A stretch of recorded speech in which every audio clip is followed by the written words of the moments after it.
Dennis Pitta with us. I know we're working through the day, and I'm looking forward to starting the show off, not just with you, Mel, but somebody you played against who I believe, and I know I'm biased because I'm family, who should be in the Pro Football Hall of Fame, and we'll leave it at that. Well, hang on, I'm not biased. Because You're not I played biased? against him, and you know, he was an adversary, but also a colleague. Okay. And I played against him. He should be in the Hall of Fame. There's no doubt about it. Can we do the latter part of this hour? His career interception is 54, and I think one time it was up in the top 3 or 4. Super Bowl champion, 3-time All-Pro, 4-time Pro Bowler, 3-time NFL interception title holder. There's only 2 people that have done that, and I see them on the way, and it's ridiculous. 57 interceptions. He had more. 57, yeah. Added 3. More than Reed. It's just unbelievable how. And he that's also, not it. you know, we can talk about he donated a kidney. Oh, to Ron Ron Springs. So that's bigger than football will ever be. Oh yeah, no doubt. There's my man right there. Yeah, absolutely. Hey man.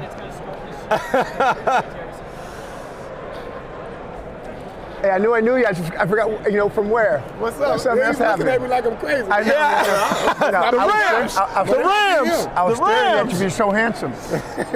Well, you know, we definitely do not try to ugly up a page. We don't do that. We may ugly up some receivers, but we don't ugly up the page.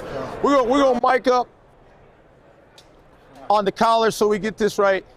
But it's a pleasure to start off day 2 of our program with my cousin Everson Walls. Now I'll tell you why. It's not just about a family affair, but as you said before Everson came up here, and the people that know him and have been in this life a long time call him Cubby. But here's the deal. Should be in the Pro Football Hall of Fame. You played against my cousin. From your perspective, It's a no-brainer. I mean, when you look into the Hall of Fame, you see dudes. And I don't even know some of those dudes that were even in there. Go, that dude's in there? And my man's not in? I played against him. I try not to do that. So I know you don't. let us do that. Let us do that. You don't say it, you think about it. No. But here's the deal, and you know, and your cousin's biased, but I'm not. I played against you, you know, a dozen times. Yeah, Rams, man. Yeah, easily. We were always going at it. And then even in practice. So I saw him, when it was in game time, in the effort, in the work he put in to get there. Absolutely, undrafted free agent. So all these people that say, well, I got to be a 2nd round or a 3rd round or a 1st round, and you were a 1st round. Yes. And you played double-digit years as well. You're 81 draft too, right? 81. Best draft in the history. In the history of best, especially defensive draft. Yes. In the history of the NFL. Yes. No doubt about it. Well, I want to say Lawrence Taylor, Hugh Green. Yes. Ricky Jackson. Yes. PJ Jr. Just to name a few. It's a pleasure. Ronnie Lott. Yes. Ronnie Lott. Yeah, Singletary. Oh my God. George Rogers. It's a pleasure to have you on. Already. Well, we got some ibuprofen on the side, but it's a pleasure to have you on the show. Thank you, for several reasons. 1, Cowboy Nation loves you. 2, one of the greatest covers of Sports Illustrated after a Super Bowl win. You know, and again, humble. So it's our job to then elevate what the greatness is. And here's really the line in the sand, I believe, Mel, and you and I have been practicing law now 30 plus years apiece. You can't tell the story of the National Football League, the Shield, without a person, then that's Hall of Fame quality material. You know, you got to include all the greats. Otherwise, it's not a complete picture or history. Right. I mean, you know, when the Super Bowl comes on, Everson's going to be on TV, you know, on the highlights. Right. I mean, right? Right. I mean, it's for real. And you made the tackle against Thurman Thomas, another Texan, against the Bills. Who'd have thunk it? Yeah. I was only known for interceptions. And you made the I come tackle. to New York and I got to start tackling people. I didn't think I'd have to do much of that because when I came to New York, and you know, I tell my people after a couple of beers, you know, you always get a little bit unhumble. And I started talking to him about just the blessing that I had to even get on the Giants team. Parcells and Belichick did not have to trust me. And when I went there, I don't think they realized what I was ready to do for them. Because I can talk all I want. They got to believe. Coaches have to trust players. I was not a player of theirs. And they chose to trust me to make me one of those players. And everything that I pushed on them, everything I promised them I would do, God willing, I was able to do. Hey, coach, I can get picks for you. Y'all not getting picks here. Why y'all not getting interceptions here? You got Lawrence here. That's what I told them. Sure enough, I go in training camp, I just turned it out, interceptions. I turned it out without the front line. Get in preseason, I get 3 interceptions in 4 games. Just what I told them I'd do. The first third down of the season, Randall Cunningham goes back, I picked that off. So they trusted me. You gotta have trust in the player in order for this to work. And I give them credit for not being so stubborn as some coaches can be in regards to older players. The minute that I came into that office, Bill Belichick was pleased. I had no idea who Belichick was at the time. I'm training for the Cowboys. I heard about the defensive coordinator, but he came up to me with a smile on his face, and I did not realize that what he had in store for me was going to make me a better overall player. So being affiliated with him prolonged my career, not just years-wise, but it was quality years. That means I'm out there balling, doing things that no one thought I could do when I was with the Cowboys. Absolutely. And again, for so many people, they don't realize how hard it is to play on y'all's level. I think people just look at it as well as some guys running around. I can do that. Right. Yeah. Well, the difference is we did it when we didn't want to. Right. Okay? Right. So we did it every day. Right. Well, they say it by looking at it on TV. They have no idea to be down there amongst all of that organized chaos. And it's easy to look at it and say, I could probably do that. As opposed to being in the mix and in the fire. Yes. That's a whole different thing. Right. I was not built for football. I was a basketball player. I did not have football in my head. So there's a mentality I realized that you have to have when collisions are happening. I'm not just talking about running into somebody on a basketball court. Right. We're talking collisions by more than intentional harm. That's the whole purpose, to harm you. That's a whole different thing. It is, 100%. You're in the Black College Football Hall of Fame. I've taken the photo there in Canton. So it needs to be said, and I'd love to talk to you offline maybe about having a documentary where people can see it, because I think in today's world and age, the technology allows for that. And it'd be a very interesting story from the days of Richardson. I've seen a lot of streaming shows about very important topics of people that I had forgotten about. So I agree with you on that. Yes. Emerson, have you gone through the Hall of Fame process, like the Legends Committee already? Yes. And you hadn't come out of there yet? Not yet. Okay, so we're going to have a guy on who's actually a voter, John. You know John Turney? I don't. He's here. I'm sure I know his face. He's here, and I was talking to him about someone else was, yapping about another dude who's supposed to be in the Hall of Fame. I go, that dude's not in the Hall of Fame. I'm not going to name his name, but I got to sit on the Hall of Fame. I played against that dude. So I talked to John Turney, who votes, right, on the Legends. Yeah. So he's going to be on later on, and I'm going to ask him about you. Yeah. And I was telling him about this other guy, and he goes, Mel, what do you think about that guy? I go, no. He goes, me either. Yeah. Yeah. But to me, it's like this. Everything is political. It's just the way it is, and that's fine. It can go that way.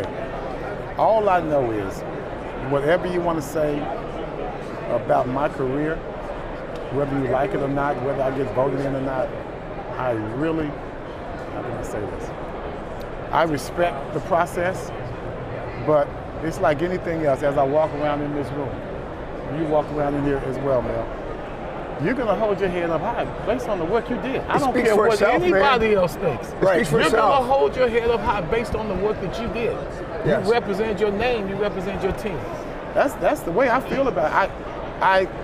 I don't have to prove anything to any, especially, no offense to media, to any media personnel. I don't 100%. have to prove. I agree with you. No one is going to vote for me. Their vote for me will not give me any more confidence in myself that I already had. You're and here. This is still at 66. Right. Still at 66, 67. Right. So it's the same thing. So you're here with the American Diabetes Association. Yes, sir. My man. And nearly looks good on you. And the colors. Tailor-made. Absolutely. Too, man. Yeah, they So it set says it up for me. nearly 1 in 2 Americans are living with diabetes or diabetes, and you probably know that someone that may be affected by this. My mom was. Well, my and dad was too. so Wow. hey, just like football, every inch counts, every voice, every story, every dollar moves us closer to victory in the fight to end diabetes. It all matters. So does. tell us a little bit about why you said, hey, I'm going to come to Radio Row, Media Row, and Super Bowl 60. And In November, National Kidney Month, I was the ambassador for the American Diabetes Association. And the reason I was the ambassador was because of my donation to a teammate of mine, God rest his soul, Ron Springs. And, you know, I enjoyed introducing Ron's name because he was the funniest guy that anybody ever wanted to meet. I'm sure Mel's gone up against him on the field many times. I played against him in college.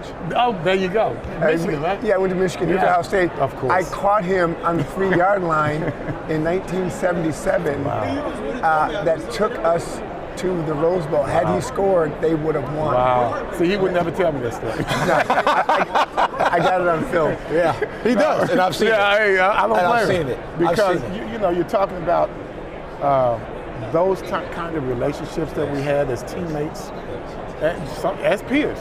It's something that really can't be replaced. We are a special group, of course. My relationship with him made it even more special. We were the only teammates in all of sports to go through a kidney donation surgery in regards to me donating and he receiving. So that was something that I've always taken a lot of pride in. Had nothing to do with notoriety here, but the love that I have for him and his family. Yes. My wife and his wife still close friends. Good. So to me, I take pride in that just for the fact that that's my people. Yes. You know, they're as close to me as my family. Yes. To this day. Yes. And so something like that has nothing to do with fame. It has all to do with love. Right. And so that's why I like to put it out there that that's what brought me to the American Diabetes Association. That's why I was the ambassador in November. Right. And I want to keep that going. Right. Because it's something worthwhile. They weren't sure that I could be media savvy enough. That's how it goes nowadays. But my daughter is an influencer. Oh, great. And so she was able to kick off this campaign Good. for myself and the American Diabetes Association. And we want to keep that going. Well, you know, I'd love to help. There you go, man. Not just with the football, Yes. but the personal aspects, because it's important. If 1 in 2 Americans are in that situation, Yes, sir. and you know, I've loved you from the beginning, and you've been so good to me since back in the 80s. Get the first T-shirt that said "Go for it" with the Cowboys. Right. So my best friend, the actor Dean Cain, because we're best friends, we get to take one shirt from each other. As soon as I got it, the next time I went back to school, he took it from me. That's right. But Dean was a first-team All-American as a defensive back, and he loved that And T-shirt. I have even here on Media Row. Yes. Each spot that I've stopped at, someone is somehow affected by diabetes. Yes. Someone in each spot that I've gone to, the cameraman said, "Hey man, I have type 1 diabetes." You know, my father died from diabetes. So, man, I mean, it touches everyone here. And you know, we try and with Ron, Right. he's like most of us, man. Right. We don't want nobody to know about it. Right. We don't want to talk about it. Right. And before you know it, he lost a foot. Yeah. The real stuff. Right. He lost a foot. Right. Before you know it, he didn't want anybody to know. And when that hits you like that, it hit him hard. And it took just the grace of God for him to snap out of it and say, man, let's do the work. Right. And so he and I started doing the work. Right. Well, listen, always a pleasure. I know you have a Yes, lot sir. of places to go, I do. but thank you for starting to show off for us on this Wednesday at Super Bowl 60. You hit up with my boy, man. Yeah. Boy, man. Yeah. So, I texted him all doing his little, Yes. little Yeah. excursion. Oh, into okay, Japan. yeah, all right. Okay, I did not know that. Lover boy over here. Yeah. Yeah, you did. the one and only Everson Walls from Grambling to the NFL, to the Super Bowl, and to the Hall of Fame. Thank you so much. Much love, cuz. Always a pleasure to see you. Thank you, guys. All right. Thanks, man. We're going to go to break. We'll be back right there on 600 ESPN El Paso. That's all right, bro. All right, guys.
World, me in our sports world for 30, 40 years. And we were talking about the Hall of Fame with somebody else, and they go, well, if you really want to know a Hall of Famer, talk to John Turney. And all of a sudden, lo and behold, I see him.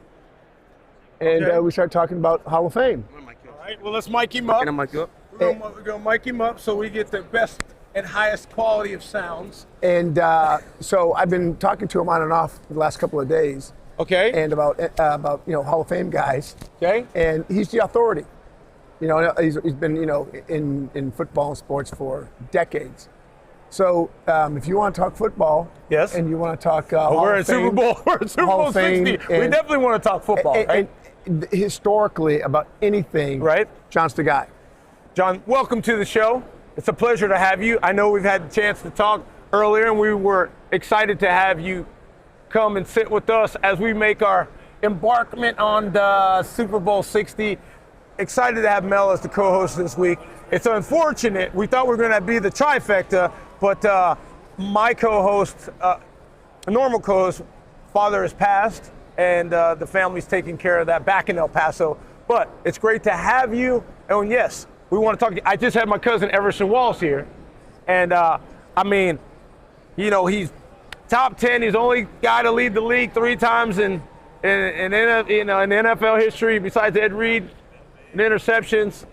Number 1 overall, tied in interceptions with the Cowboys all-time leaders, top 10 all-time in the NFL. Multiple Pro Bowl, Super Bowl champion with the Giants. I'm going to keep putting it out there because I think he is worthy of it. There's some people that, as Mel and I have talked offline, that I think were good, but I think my cousin was better. Well, he was in the top 9 last year. You probably remember that. Yes, I'm on sir. the seniors committee, Yes, but sir. I've only been on 3 years. Yes, sir. Before that, I did a lot of research for the voters. Right. So I was able to get information in their hands. So the process is really arduous. It goes from 160, Yes. 170 guys, it gets cut down to 50. Yes. Then the voters, our group cuts it down to 25.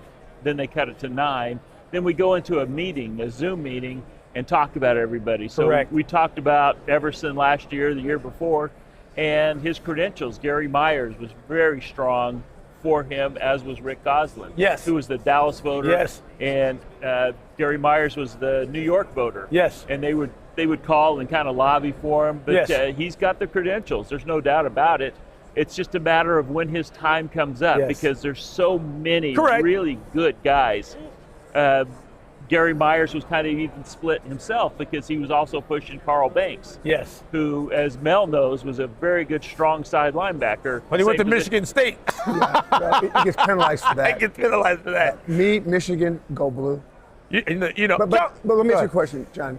Is there any time a legend like Everson Walls will just drop off? I think in baseball, if you drop off, you can no longer be considered after a few years. Is that the way it is in the Football Hall of Fame? No, he'll stay on forever as long as people keep nominating him. At least got he'll you. be on that top 160, 170 names. That's why it keeps varying, because anybody who's kind of qualified, as long as they played 5 years and they had some sort of honor, if Yes. it was even second team all-pro, something like that, they can be nominated and get considered. But then they have to get the votes to get to 50, 25, then 9. And what precludes or stops guys like an Everson Walls from getting in when you look on its face, he has the credentials to be in? It's a numbers game, because last year when he got to the final 9, he was eliminated, and I think the first vote, I can't remember, and then only 3 names come out from that group. So he was in the top 9, he just was not in the top 3. So the top 3 could always bump you out. A top 9 could bump 3 could bump guys out. Yeah, 6 guys get eliminated. Okay. This year, Ken Anderson, Roger Craig, and L.C. Greenwood were the ones who emerged. Everson didn't make the top 9 this year. Understood. Kenny Anderson is going to be in the Hall of Fame. He's one of the top 3, and on January 14th, they voted yes or no for 5 guys. The 50 voters had 3 votes. The 3 guys that I just mentioned, plus Bill Belichick and Robert Kraft. According to media leaks, those 2 didn't get in. So that leaves the 3 senior candidates, and we don't know who of those three got in. I suspect Roger Craig is going to be the one guy that comes out of it. Is there only one guy can come out of that group? No, three out of those five can So they all come. could be elected. If All three of those could be elected, yes. Now Roger Craig, a good Nebraska guy like myself, and I mean, I just look at it. In it. Deion Sanders, this is not me talking, this is Deion. Deion doesn't think the hall, I think it's, veered off course, Deion said, because, he's looking at guys and goes, these guys shouldn't be in. It just seems to me, like we had a couple of years ago, Otis Anderson, right? Did he ever make it? No, he out of the hasn't group? either. Nope. And then you got. How does Chuck Foreman? That's the guy that, because I was on the Little Vikings as a kid. Rookie of the Year, 3 Super Bowls, or 4 Super Bowls. Tarkenton's in, Yerry's in, Mick Tinglehoff, another good Nebraska guy. How does Chuck Foreman, how's the starting running back not get in? I know they've not won, but Thurman's in, Jim Kelly's in for the Bills. I mean, it's a similar situation. And Chuck Foreman was he was the dual threat before even Roger Craig. Well, he was, and he also won NFC Player of the Year awards, things like that, yeah, which are yeah. extra special. Yeah. It's really hard to make All-Pro. It's even harder to win Player of the Year. Right? But he hasn't even made it. I think maybe he's made it Top to the 50, I think. Yeah, I don't Yep. think he made the top 25. Right. It's just that competitive that he doesn't get the votes. This is where I. But shouldn't he have been in before now? Yeah, it's a head scratcher. Then you see the guys that are in, and I haven't looked at it, but I've heard names that are in. I go, how's that guy in? Over Chuck, over LC, over Everson. I mean, how are these guys even in over these other dudes? That's a tough question, and probably better suited for one of the guys that's in the top. The 50 Like Reggie voters. McKenzie. What about Jim Plunkett? Plunkett is 2 times. He's and every guy Heisman. we're yelling about is a tip of the tongue of all football fans. Right. The Raiders? Reggie McKenzie blocked for OJ for those 2,000 yards back in the day. He's not in. He played like 15 years. Yeah, and see, he has a strong case. Now, if we go, but sometimes you have to be discerning. You look at Jim Plunkett, and he has the 2 Super Bowl wins, but here's a guy who never went to a Pro Bowl, for example. And I'm just asking you, it's not like I make the decision by myself. Sure. Did he have a complete picture? Did he have the numbers? Did he have the All-Pros? Did he have the intangibles? Or was he able just to win the 2 titles? And is that one thing enough? If that's the case, then Eli Manning should be in. I think Eli should be in. I didn't even blink when people say he's got over 50,000 yards. I mean, they're like, oh, we only had 2 good seasons. But there aren't but a few handful of NFL quarterbacks that have 2 Super Bowl wins under their belt. And Elway got his way late. I know he did. There was no question about John Elway. John Elway is not Eli or Jim Plunkett. Won't even try to argue that. But Jim Plunkett's trailblazer, Jim Plunkett, for what he's done for, his ethnicity and how he brought that to the game, with the Raiders being in the 80s, with Marcus being in. Cliff Branch finally got in, but he got in, he wasn't around. The reason why I'm a Raiders fan is because when I was a little fat kid in El Paso, he came over to the house and taught me how to catch a football. Next time he brought Clarence Davis. So I was sold. I was Cowboys in the NFC and Raiders in the AFC, and I'll probably never see them in my lifetime get back to the Super Bowl, although the Raiders win in 2002 and they lost to Tampa Bay. Yeah, and I get the passion, and that's what makes it really hard to be on the seniors committee. Yes. Because you have to really be dispassionate about what team you like, what team you grew up with, what college you went to. You have to look at just the numbers. You have to look at the honors that they got. You had to look at their impact. And yes, you do have to look if they were on a winning team that went all the way. Yes. But you also can't over-punish teams either, like the Vikings. A lot of those guys had to wait a long time because the voters back in the day basically punished them. I mean, Fran Tarkenton was a 3rd ballot Hall of Fame. Tinglehoff and Yerry, a lot of those guys waited forever to get in, and that was because of the ethos of the voters back in the 90s. It changed in the 2000s because a lot of those bills got in right away. Jim Kelly was a 1st ballot. I think Thurman Thomas was second or third. Yes. So the composition of the voters change, and what they favor changes. But I really think they do try to be objective. You get guys who are going to push, for their guys, right? The guys 100%. they covered. Right. They've been in the locker room, they've been to dinner, they've talked to them, they've been to these guys' houses. I mean, I don't know how close you were to any writers in Los Angeles, Mel. Some I was, because I was writer friendly, so I know they had a job to do, and I was particularly close to the Orange County Register guy. But is there any written criteria for stats for like quarterbacks, running backs, maybe not linemen per se, but that they have to meet certain criteria, like you've got to be second team, at least Pro Bowl, Super Bowls? Are there written criteria? There's not. And that's what makes it kind of confusing for fans sometimes. Starting in about the 95, 96, we started to try to normalize certain things, and I started making charts.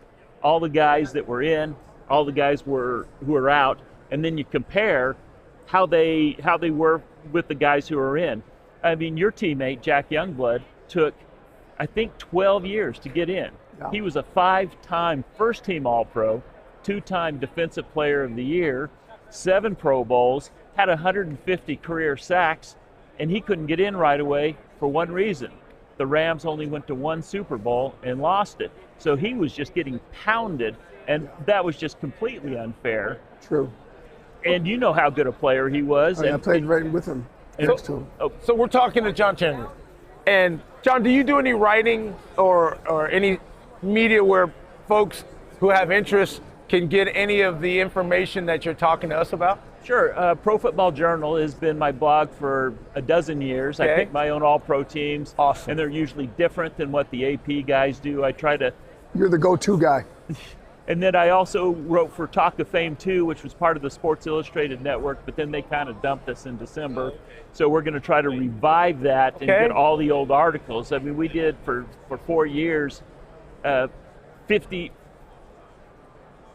I did 1 or 2 stories a week. I mean, I wrote 300 stories in the past few years. Wow. But a lot of them do appear on my own blog, so you can get the same kind Are you of on content. Instagram at all? I'm not. I'm on Twitter, though. Okay. What's your Twitter? NFL, @NFL_journal. Okay, great. So guys can reach you that way? Absolutely. Okay, you can reach you that way, good. No, it's a fascinating look. And I think, as we know, life's not fair. But as lawyers would say, you are most reasonable. and I think that's what you have to look at given the circumstances. And I appreciate kind of setting up the stage because it is difficult. Don't get me wrong. You can compare and contrast folks all day, right? And then you go, well, what's the difference between this person and that? I think you've taken a very objective approach in a subjective world. Thanks. That's what I try to do because it's really hard. One of Mel's teammates, Henry Eldard, Yes. has the numbers. He's got really everything. Yes. There was a time he was considered, after Jerry Rice, Yes.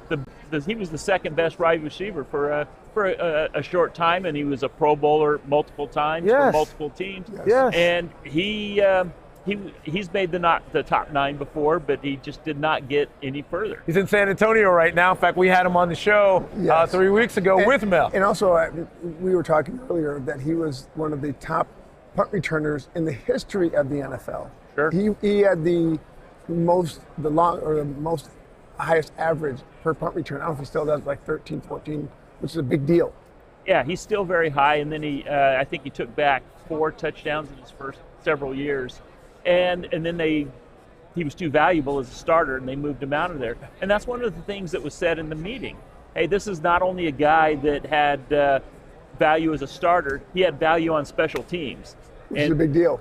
So that matters a lot. And on a team like the Rams in 83, 84, 85, the offense was not stellar. You guys got a lot of defensive scores. You got a lot of kick returns with Ron Brown, and you got a lot Leroy. of punt, Leroy Irvin and Henry Ellard with punt returns. And our defense. So how did a guy question, because I'm an AFC West guy, how did Dan Fouts get in with no Super Bowls, no anything? And I look and I say, well, that's now I understand the greatest in the fact of Dan Moreno, that deep ball. I get that. And he's been to the Super Bowl, went first year in the league, lost to Joe Montana. I get that one. But Dan Fouts has always been the head scratcher to me. That is actually interesting because his win-loss record is the same basically as Eli's. Part of it was he was like a 4,000-yard passer, 33 touchdowns in an era where 24 would lead the league. Right. So he had this era. He had this stretch of years. They had to where put he was, some Charger in, right? No, I'm sorry. Go ahead, John. I cut you off. I apologize. That's all right. But so he had these big numbers. But I wonder now if he would have, if he came out now, if he didn't get in then. I guess what I'm saying is his career isn't that different in terms of all pros and things like that than Ken Anderson. Exactly. Although he had some straight years that were really good. Right. Then he tailed off at the end, and he was not very good at the beginning in terms of numbers. Right. Ken Anderson kind of has 73, 74, 75. Then he has like a donut hole where he just was not as good. He was hurt.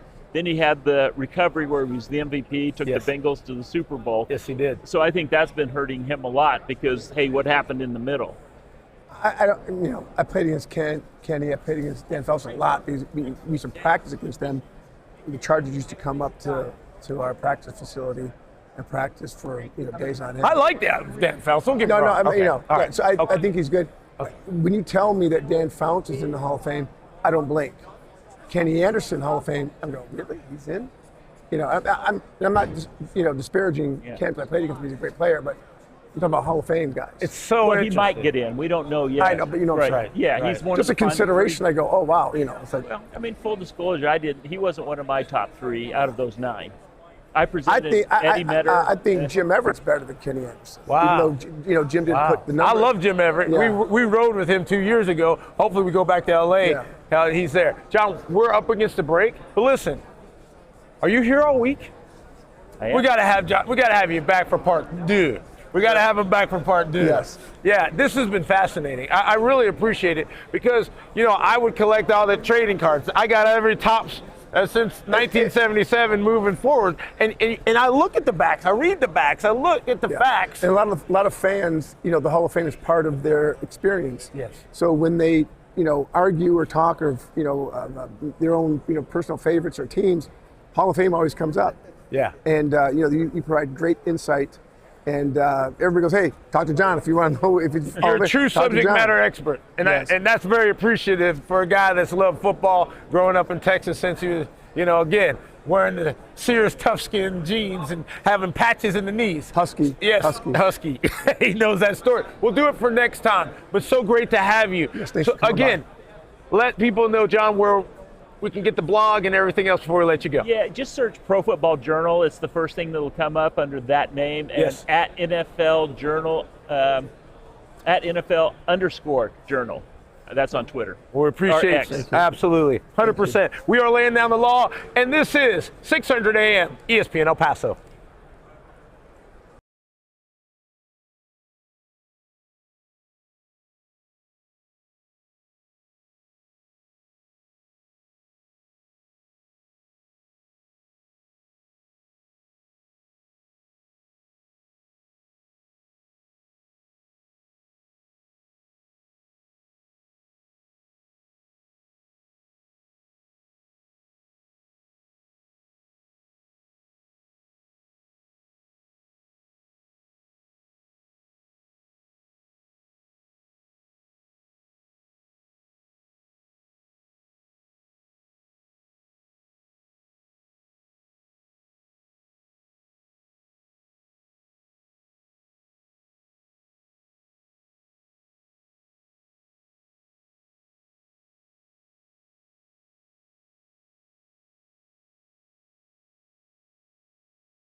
Let me throw out some of the supporting sponsors that helped us get here.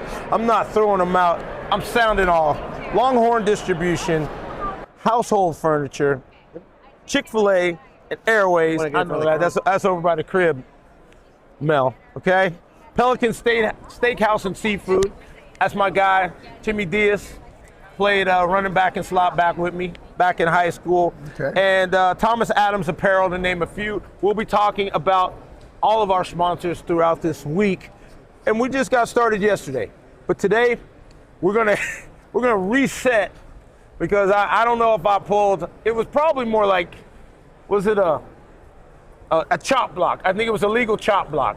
Set us back when we were trying to start the show yesterday. Leg whip. Leg whip. Yeah, it wasn't a 5-yard typical foul. Back in the day, you could do that. Yeah, you could, but we shouldn't have been able to do it now. Galloway's, that's fun. Or at the start of the show. Well, we have Robert Gallery, and we have my boy BJ Gannell. Yes, sir. And we're all Big Ten here now. I moved over, so we have Iowa, we got Michigan, we got Nebraska, we got Seattle, we got the Raiders, we got the Rams, and we got BJ and pulling up. Representing all. Yeah, cutting off with RG's block. And you trying to get it? I'm gonna have BJ block for me. I need. It's kind of like an Oklahoma drill here inside of the Moscone Center. Yeah, I'll tap out on that one. Yeah, you tap out on that one? No? It's a little tough. Yeah. Right now, yeah. Yeah, I mean, days gone by. Look at this dude here. I know. I could hide behind it. You wouldn't even see I was there. That's the kind of lineman I love. Always love those offensive linemen. Nothing finer. To me, he who wins the line of scrimmage has a much better chance of winning the football game. See, the thing is, when I was at Michigan, near Iowa, that the reason why we won a lot of games, our offensive linemen were so athletic, man. I mean, they're nimble. I mean, those dudes, you get slow plotting dudes, like, they can't work with blocks and come off blocks, right? You got to be a ballerina. You got to be, 6'7", 6'8", 320, and be able to move. That was Iowa's success, right? They brought in, I was just under 6'8", 210 pounds soaking wet as a high school senior, right? That's all the guys on our great lines. It was guys like me that came in, and then they met Chris Doyle, and a year, 2 years later, we were 80 pounds heavier, full of muscle, and could run. Yeah, and that's the key. They take those guys who are so athletic and nimble, and then put the weight on them, and they still have the feet, and then you get these guys who are just, magnificent blockers. RG, how excited are you about having your Seahawks in the Super Bowl? That's great, right? Got to spend time there. Obviously, I was there for a short year, and but just a great organization, and it's great to see them have success. See, how they do it as a team. To me, it's not a whole bunch of stars. Obviously, they have some stars in the team, but they play well as a team. Right. It's both these teams, but specifically seeing the Seahawks, to see the squad they put together with just a bunch of dudes, right? And they play well together, and that's how you win this thing year in year. Well, y'all are here, like a lot of folks, and you are representing and getting information out, and greatly appreciated. BJ, talk to me, my friend. It's been, we've been rolling for a while, so it's great to have you back on the show. It's good. It's good to be back. I mean, Thank it's you. like a reunion every time we come back, seeing all the different people. And this year we actually got the game back. It's been on the shelf for about 4 years, but thanks to DAV, we're bringing it back. Athletes for Care is representing the other side of the ball, and we're really trying to showcase that, the similarities between transitioning from professional football or professional military, and the struggles that exist. But there's hope. It's not that we can't overcome it. It's that we got to get tied into the right resources, and we got to build community around it. That's awesome. And DAV has done a great job for veterans for 100 years. Athletes for Care is just getting started with Robert Gallery, who's lived it, and he actually worked with a lot of veterans that I know, and helping to get that non-traditional therapy out there that's actually doing work, and he can tell you more about that. Yeah, go ahead, RG. So just after my post-career, I had my struggles with, like everything we all do, right? The identity and who you are, but then the cognitive stuff started coming in, right? And that led to, brain fog and headaches and memory loss, and then to suicidal ideation, and things got really dark until I figured out what was going on, and that was because I had a brain scan and saw that I did have a ton of TBI, a ton of brain damage, right? And then the process of trying to heal. And the normal stuff didn't work for me, the doctors and all the treatments I was doing, and it came down to hearing on a military podcast, on Marcus Luttrell's podcast, about Ibogaine, psychedelic-assisted therapy with Ibogaine. So a month later, I was in Mexico with some veterans and went through this treatment and saved my life. And so that's the struggles that athletes have. That's why I started Athletes for Care, is to help those guys talk. I know a ton of former athletes that struggle with all or some of those things, right? And they just think there's not an answer. Just like the veterans, we sit at home and suffer in silence and think that's just the way we are, and that it's normal to have these rage episodes over, your kid setting down a glass on the table. That I thought that was normal. That's just who I was. That this would send me into these triggers. But to learn that it's not, and there's answers out there. That's why we're here. Man, it's so good. So both of y'all, because I want to make sure we have a hard break at the top of the hour here. How can people learn more? Where can they go to get the information? This is very vital. So for my organization, Athletes for Care, it's athletesforcare.org.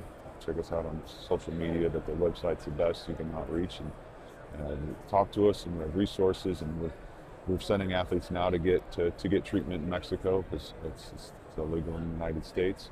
But my partnership with DAV and BJ has been huge for us also. I've been able to spoke to some different veteran groups, and being a part of that is huge, and DAV stepping up to help us with this flag football game. Can you talk a little bit more about the treatment itself? So I saw something on TV, and it wasn't Aaron Rodgers. It was something else. It was on Netflix, and I remember, I don't know what it was. It might have been a veterans thing. In Waves and War. It was a documentary. So I'm guessing it's on Netflix. It's a documentary. It's called In Waves and War. It was done through a military group, the group that I actually reached out to, vets. Marcus and Amber Capone started that organization. Marcus was a college football player, Navy SEAL, 13-year Navy SEAL. He found healing with Ibogaine, so they started, and they're sending special ops guys to get treatment. Is it something that's been not tested, but there's a procedure, there's a protocol? It's just not willy-nilly, correct? Absolutely. This is not a recreational drug. There's protocols behind it. You have to be off medications because it can counteract and send you into cardiac arrest. So there are doctors there. It is very, very legit. There are also studies that this veteran group did with Stanford. Dr. Nolan Williams did a study and actually proving that this medicine helps fix brain damage, PTSD, addiction. In layman's terms, how does it fix it? They say, not being a scientist, but they say it rewires your brain. It literally rewires your brain and takes the unhealthy parts and helps fix by sending new neural pathways. It creates new white brain matter. So scientific stuff on top of all the emotional stuff, right? Some of the stuff you see in these psychedelic experiences is emotional, but it's scientifically proving that it does that. Gentlemen, we're up against the break. Yeah. So great to have you. Athletes for Care, DAV, and you have the game. So tell us. Saturday at Cappuccino High, kickoff at 12:30, gates open at 10. A lot of great former players, a lot of great military veterans. It's going to be a great time. Really entertaining, but it's just a community event celebrating America and celebrating our favorite game of football. Gentlemen, thank you so Thanks, much. guys. Appreciate it. We are laying down the law, and this is 600 AM ESPN El Paso. Right on. Thanks, guys. Thank you Thank so you. much. It is a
Tatum, Texas is?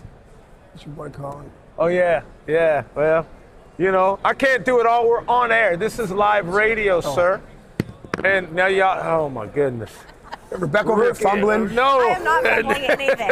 Oh my God. So Mel, you want to introduce one guest and then I'll introduce the second guest. You go ahead there, player. It's going to take me like 15 minutes. Okay. Well, yeah, but you need to turn around. Yeah, they don't. Yes, thank you. I took mine off. See, you were late because you were sauntering back.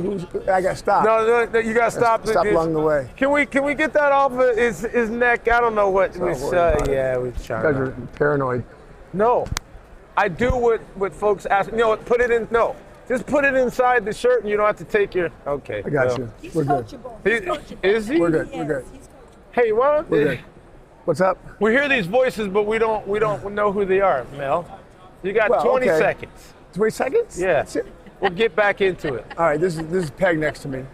Okay. Well, you No, get relevance look, of Peg, look. Mr. Golden Look. Bachelor. Okay. So, you know, as you know. Yes, I know. As you know, I was on the Golden Bachelor. Yes, you were. And I was tasked with finding a 27? 3? 23 tasked with trying to find the love of my You life. almost messed that up, man, with nobody over 60, but that's, I got you. I told you I was going to get you back. I told you I was going to get you back, That's Frank. old news, bro. No, so it's good news. No wigs and no hips. Hey, I'm not even going to go there on air. but you chose wisely, Yeah, but- young Jedi. Yes. You chose So- wisely. After the whole process, I'm. You know she can blow you up, too, Yeah, dog. and I Literally. had my mea culpa. I apologized, right? And then she, got a secondary one. And it took a long process, and we basically chose each other. And Peg is here, and she's going to be on air with us. Yeah. So that's the person I'm introducing. Okay. I'm introducing young lady in between as well that make us look so much better. That's why the camera's focused in the center. All they need to do really They is bumped listen me to too. us. I'm out here So now. you know Dennis French Young, right? course, Okay. of course. Well, this daughter-in-law, you gave him 3 grandchildren? Okay. And the mother flip. So she's got her own TV show, just like Peg was on TV, Rebecca was on TV. And so she rips out cabinets and puts on new roofs and, walls up and down and then sells the homes. Yeah. Yeah. Among other things. We're going to have a competition. We are. We want to have a competition show. Yes, in Vegas. Vegas beat Austin. Austin. Okay. It's Yes. Good competition. Let's go, girl. Are Mel and I going to probably be put to work to carry 2x4s? Yes. Or- That's a great idea. I'm That's a great idea. I'm a great supervisor. Oh, you don't want to do no work. You don't want to do no work, do you? Well, I supervise, I told you. You don't want to do no work. Sledgehammer, we used to be called the Sledgehammers in college. I'll leave it at that, Peg, but that's a great word. Oh, dude, From you the- went to Princeton. They ain't doing any work over there. We do big work. We do Princeton. big work. We bring. Bougie. Yeah, we love Ivy. bougie. Hey, Ivy guy. Hey, but I'm an Ivy guy with a state Yeah. school feel. Yeah, sure. I'm an Ivy guy with a state school feel. Okay. Because we're all in the same. Hey, we're in all. It's almost like what was it? The real world. Because we're all in the same house. Yeah. So we got the real world, we got the Golden Bachelor, and we got the mother flip all rolled in one sports. Well, that's what the Super Bowl is, right?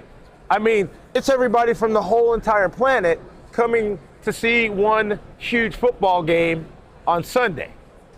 Now, Rebecca, you're going to have to tell me about Peg, and I'm sure this is fine. But Rebecca is well versed in the game of football. She knows her football. Peg, how you feel about? You're gonna defer to your girl? Okay. That's true. Okay. That's true. But let me give Peg some props here. Okay, let's give Peg some props. She looks damn she's a good, bro. seasoned- I'm just saying. Yeah, you she's hot. almost messed up with that 60 thing. Yeah. Let that 60's the new 40, bro. You're the only guy bringing it up. Well, because you smashed me this morning when I was trying to come in, you clowned me. I was getting a coffee. I have what my dad had. I mean, damn. You don't wake him up. You're sleepwalking. Now you're trying to get me back all day. Come on, man. Anyway, where were we? You were saying. Oh, so Peg, props. yeah, she lives in Vegas. Yes, she does. And she's a season ticket holder the Raiders. for the Raiders. Okay. Okay. So she's football addict. Allegiant. Yes, but she really watches like football, on Saturdays and Sundays. And she's a big pro football fan, right? Okay. Her favorite team is not the Raiders. Okay, it's all right. It's the Steelers. Steelers. I Oh, remember that. Chris would have loved Chris Fernandez, my co-host. Huge. Well, then you need to come to Pittsburgh with us to the draft. It's in Pittsburgh. Yeah. So, April. So then I went to Michigan. I'm a big college fan. So I got her turned down to the college game. Now she's hooked. Okay. Rebecca knows all about college I football. do, and I prefer college football. So I'm glad that you've crossed over. Yes, I'm glad you made the So cross. you woo, Pig Suey? I am. You are I am Pig Suey. Arkansas. You had me call the Hogs at one time. I know, and it was good. Yes. It was good. It was good. So because that's your home state, and anybody else besides Arkansas that you haven't really appreciated? Call it Arkansas. I am right now. I was almost going to do it, but thank God the Princeton guy did. Yeah. Like really? Yes, really. It's my show. Arkansas. Hey, Say what did Tennessee? The same thing. Arkansas. That was my little joke as a kid. I got you. I've heard that joke. I'm not that fun. Okay. You did go to Princeton. I did. My mom's from Jersey. They had to take me. She did. Yeah.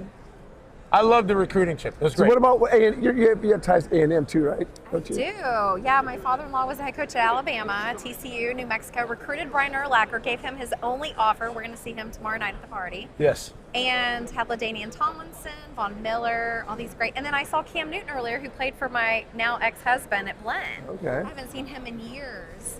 Since his You first snuck up season. on him. I did. He was like, I "What the did. heck?" I know. He was with his people on set, and I said, Cam. And I thought, he's looking up like, who is calling my name? And he's like, Francione. And raced over and got to meet Peg. her. Yes. Got to meet her, and it was lovely. And then, He's great a tall stories. dude. He is He's a quarterback. Tall Yes. dude. Quarterback. Yeah. 6'6.5". He used to do this. He was big on the end. They were. And there's to Superman too. Yeah. And then the dab, yeah. baby. I got a Cam Newton. Big guy. So Big he guy. slept on my couch before he could move in the dorms, and he woke up He to owes my you son money. eating Pop-Tarts. Well, we weren't. You didn't want that. We didn't have to bring that up. Yes. Why'd you have to? I told her that story after. Yes, he knows that story. I talked about it on the air. Yes. But anyway, it was great. I just sent his mom the pictures of us, and he got to meet her. And Are you gonna go? Are you gonna go on the show? we need to talk. I told him. Well, he got bombarded, and then it was Right. we started filming, and then Okay. we kind of got distracted. But yeah. So what- stay focused. So, Yes. what did you enjoy about this year's college football season, being that you're the big fan? Because Arkansas kind Arkansas of had up a rough and season. down. They have a new coach now. Yeah. So that's good. Okay. Right. Okay. You know what? I like that. Well, here's what Have I you did. gone to the Sun Bowl Wait, too? wait. You've been I've to the Sun Bowl. Okay, I That want to was talk about that. Yeah. The Sun Bowl was my favorite. TCU, USC, and they were That's 21-point TCU's underdogs. home bowl. They always play at the Sun Bowl. No, they don't. They were at the Alamo Bowl this past year, which I was a part of SC for a while. is But you all gotta upset understand. about that. But you got to understand that was like 21-point underdog. Right. Second biggest bowl upset in history. Uh-oh. Yeah. And they had 18 draft picks, and we went in and kicked their ass. I'm not a TC USC kicked their fan. ass. Oh, you? No, that's what I'm saying. That's their home bowl, right? It's like, Yeah. No, they- TCU's bowl is not the it wasn't home. the What do you mean? home bowl. Because it's It in wasn't the Texas? home bowl. USC's home bowl. It's like they never make it to a big bowl. They always go to the Sun Bowl. Oh wow. Wow. Well, they weren't happy to be there, I know and I they weren't. remember that. I And know. Paul They're Hackett was pouting. lovely. I remember Paul Hackett. Yeah, He was great. always pouting. Like we had a FCA banquet, and Okay. like their whole TCU team came, and maybe 7 USC fans, players. They were bitter. They're unholy. Unholy. The unholy. You know what's crazy is they sent the wives on a shopping trip, and one of the USC wives is like, "Now where is TCU again?" I mean, just so catty the whole week. Like they were. Like we're not in South Central with bars on our freaking deal. Hey, it's true Watch though. yourself now. Hey, you know I love Marcus Allen, who is a Trojan. So don't, not and my a guy Trojan Chris, fan. my guy I went Chris to Hale, Michigan. C Hale. There's a bunch of USC guys Yeah. that are legit. Don't. I'm not hating on them. Exactly. I went to Michigan, so I don't care. about it. Except when VY went and got that touchdown for UT and knocked off 2 Heisman Trophy winners and everything. But I mean, you know, why I got to bring that up? Well, it's one of the finest moments in Texas college football history. Just saying. Get your horns down. Oh, wow. She already knows it too. I taught her that already. He taught me that. Get your horns down. Hey, everything that your man has you do may not be beneficial. That's biblical. Well, here's the thing. I don't know the difference, so get your Okay. horns down. You know, do you like UNLV? Randall Cunningham? UNLV? You know? Yeah. Wolfpack up the road in Reno. You got a couple of folks in the state You do, a couple. in the states Not that many, but a couple. you got a lot of people that played. I used to love Tark with the biting on the Back in the 90s, towel. the early 90s. With 92. Grandmama, Larry Johnson. He's Yes. from Dallas, Texas. Everything is. You know, they played the Razorbacks for the national championship. You remember that? They did. Is that Yes. Richardson? Was that Richardson? Yes, Coach? Nolan Richardson. No, from El Paso, From El Paso, Texas. and Rose, his wife, I think, Yes. was from El Paso Yes, as well. Bowie High School. Yes, come on, man, I got it. You do? I got it down, man. I know my hometown. Yeah, you do. So, ladies, are you enjoying this? I mean, this is your first impression of Super Bowl Radio Row. I mean, Incredible. I had no idea. This is my first time. Is this your first time? It is my first time, and it's been Incredible. amazing, and I'm so happy I got to see Cam. do you love our man Steve Kaplowitz, Cappy? You gotta love Cappy, right? I love Cappy. One of the Love best Cappy. guys. I mean, he is heart and soul of sports radio. I mean, that's my guy. And Adrian now, he's the next generation. He's Steve here. hey, looking for Sue. You getting in the shot? Yeah, Get in the look. shot. Okay, we got our boy. We got our boyfriend. That's California Yeah. for you right there. Just come in, hang out. You're yelling and at me. You're but yelling at me like hey, walking listen, through. It's But like I a tell you, cartoon character. Pursuit, college football, Dodgers fan, college baseball, Yeah. basketball. Yeah. So Fox. Yep. Great sports writer as well. We're not going to bring gambling up. In fact, with that, we're going to a break. Way to mess it up, Vasu. We don't want to. No, we'll walk talk through this, gambling in another segment. So, ladies, before we go to break, anything you want to tell the great folks of El Paso and beyond? You want to give a I shout love out? El Paso tamales. Okay. That was one of the highlights of the Sun Bowl was the good tamales. Have you ever been to Chico's Tacos? I have not. All right, we got to take you there next I've time. never been You to El and Peg. Paso. You have never been to El Paso? No. I haven't either. I always played in the Rose Bowl, never in the Sun Bowl. All right, man. All right. Oh, you want to talk about me being bougie? Like, oh, it got you to say, you know, you Sun got- Bowl's one of the oldest bowl games in history, yes. fool. All right? You come to the 915. All right, look. Invite we're me down, getting bro. that. I'm coming. I'm coming. All right, I love look. El Paso. Thank you. Ladies, I love El Paso. oh, we loved and we love that we got to do this segment. Listen, The we have setting's two. great. I know the setting's great for It was. the Your setting is boy great. did mad work in that stadium in high school. So, all right, listen, we're gonna have you back. It's great to have you for the week. We're going to break. We are laying down the law. He is Mel Owens. I'm Steve Foster. They are the ladies, Peg and Rebecca. We'll be back after this on 600 ESPN El Paso. How much time do we have?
That's what makes the NFL so unique.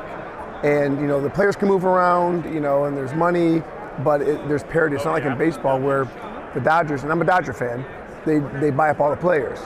I love it, you know, but Pittsburgh, you know, Pirates, you know, have a payroll. Yeah, one of our players on my son's baseball team is Skip Schumacher. He's the manager of the Rangers, and you know, we're talking about parity in baseball, and he goes, hey, you know, when I was with the Marlins, my salary, or his complete salary for his team was like $50 million. That's one player for the Dodgers. So, I mean, really, do we have competition here? Not really. So that's why the Dodgers are always in the mix. It always makes me kind of relate everything back to what we talk about on a daily basis, college athletics and where that's come to. Don't even get me started. There's no salary cap there. Don't even get me started. Yeah. There's no salary cap. Yeah. And I'm a big college football fan. Hopefully we're going to have Jared Wangler, who heads the NIL for Michigan, on the program. He's coming in Thursday, so he's you know, entrenched in the Michigan NIL, and he knows the NIL world back and forth like the back of his hand, because he's in it because he has to compete for players. So he'll give you a big rundown. He'll give you what his thoughts on it, or you know, mine are that you should pay the players. They should, but there's got to be some give and take also.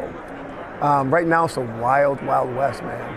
How about that player from Duke, Drew Mensa, who played in the Sun Bowl, Tony the Tiger Sun Bowl this past year? He signed back. He was going to come back to Duke, and then he thinks, wait a second, I'm going to hit the portal. And then all the rumors say he's going to Miami, and then they say, no, we're going to sue you. We're going to sue your ass. And that's what Duke said. And now there's a lawsuit going on between the university, institutions, and players. I think they settled that one, and they let him go to Miami. I think there might have been a buyout or something. Oh yeah, they had to pay the buyout, and as a result, they're left without a quarterback. But now they had to go back in the portal themselves. I'm just saying, there's a lot of meddling going on. And then you saw that with Clemson and Ole Miss, you know, texting the guy in class saying, "Here's a contract, we'll just double it." And look, it's not the player's fault. You know, this is the NCAA's making. It's a TV grab, but it's going to come down to this. You're going to have to collectively bargain at some point. That solves the problem. They don't want to, because you have football, but you have another 20 sports behind football that football supports. So, you know, football is going to support gymnastics and wrestling and track. Those guys get hurt too. They have their own issues. So they don't want to share the football money, right? They don't mind paying the football players X, but they don't want to pay everybody else and have them as employees. It's going to come down to that. You heard it here on the El Paso station. I love it. Hey, let's do this. Let's take a break right now. When we come back, Boss is back.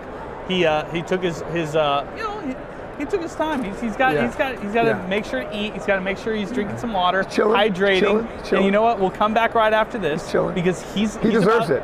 He deserves it. He's working hard today. Yeah, he deserves it. There's a lot of great guests coming up. Laying Down the Law with Steve Foster, Mel Owens, live 600 ESPN El Paso. We'll be back on Media Row right after this. Cool, guys. Where'd Larry go, man? I don't know. Good stuff, guys.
linebacker. Now I got the corner. But I tell you what, I can navigate. You got the hell. You got it on backwards, player. Player, got it on backwards. Turn it around. Okay, you can do that too. You can do that too? Mel Owens. Mel Owens got his helmet on a little backwards. Are you crazy? That was not backward, bro. Yes. No. Hey, we're welcome to Mr. Lassiter's neighborhood. We're going to see what we're going to talk about in the secondary for the Houston Texans. Also, one of the starters for the Pro Bowl games. Nice. And I believe, if I'm not mistaken, y'all won the game. We lost. You lost? Yeah, we lost. Oh. I don't like taking L's. Was it tight? It was 60 to 52. We lost by 8. 60. There's a lot of defense on that one, huh? It was hell of a defensive game. Man. Non-stop. This is your first Radio Row, Super Bowl 60. What are your thoughts? Just when you come inside and you see what pro football, and you and Mel can talk about this a lot better than most, because only a handful of people get to make it to this level. Yes, sir. Yeah. There's a lot going on in here, for sure. But it's all fun, it's all cordial, and it's a lot to take in, but I'm enjoying myself. Oh, that's awesome. Did you enjoy yourself with the practices? We had Torrey Smith, and I think he was one of the receiver coaches for the AFC with you, and he said that he was having a good time. And we weren't privy to practices or what was going on, but he said he was seeing people in the NFC sweating. And he was like, what are they doing in the practice? And Yeah, I heard that the NFC got after it in practice, but this was a fun experience. Like the Pro Bowl, it was cool. I was grateful to be a part of it. Blessed, testament to hard work and a lot of dedication. But man, it was great. Tell us about your experience so far in the National Football League. You're now year 2. I know there's been, everyone says there's a huge difference between year 1 and year 2, no matter what you do. What was your assessment from first season to second? Yeah, first season, my assessment was, okay, cool, this is how the game goes. Get your foot in the door. Second year, I'm ready to break that door. There it is. And you've had very much success. Houston Texans' best defense in the NFL, Mel. And you've seen a lot of defenses. You've been on some great defenses. What is your assessment? When I played, I played for Los Angeles Rams. So when we played, I believe we were top 5 like 8-9 years in a row. Top 5. Yeah. That's tough to do year in and year out. So I mean, it's all about mentality with defense. Yeah. You got to people think like you got attack, you got to wrap up. No, it's a want to thing. When you hit somebody, you got to want it and you got to mean it, and it's a confidence thing. Okay, let's talk confidence, Kamari. Corner, one of the most difficult positions to play in the National Football League. You have guys. Hey, listen, the reason why I loved offense because I knew where I needed to be. They drew it on a piece of paper. They drew it in the dirt, in the sand, whatever. You have no idea where I'm going. You have no idea where an X or a Z is going. How is that for a guy like you? You have to, we already know, highly athletic. But how is that for you, and how fun is that for you, recognizing you get to do this against some of the greatest in the world? Yeah, I mean, it's crazy. I mean, because corner is definitely the second hardest position. Quarterback by default. But the corner is the hardest position, like most difficult, in my opinion.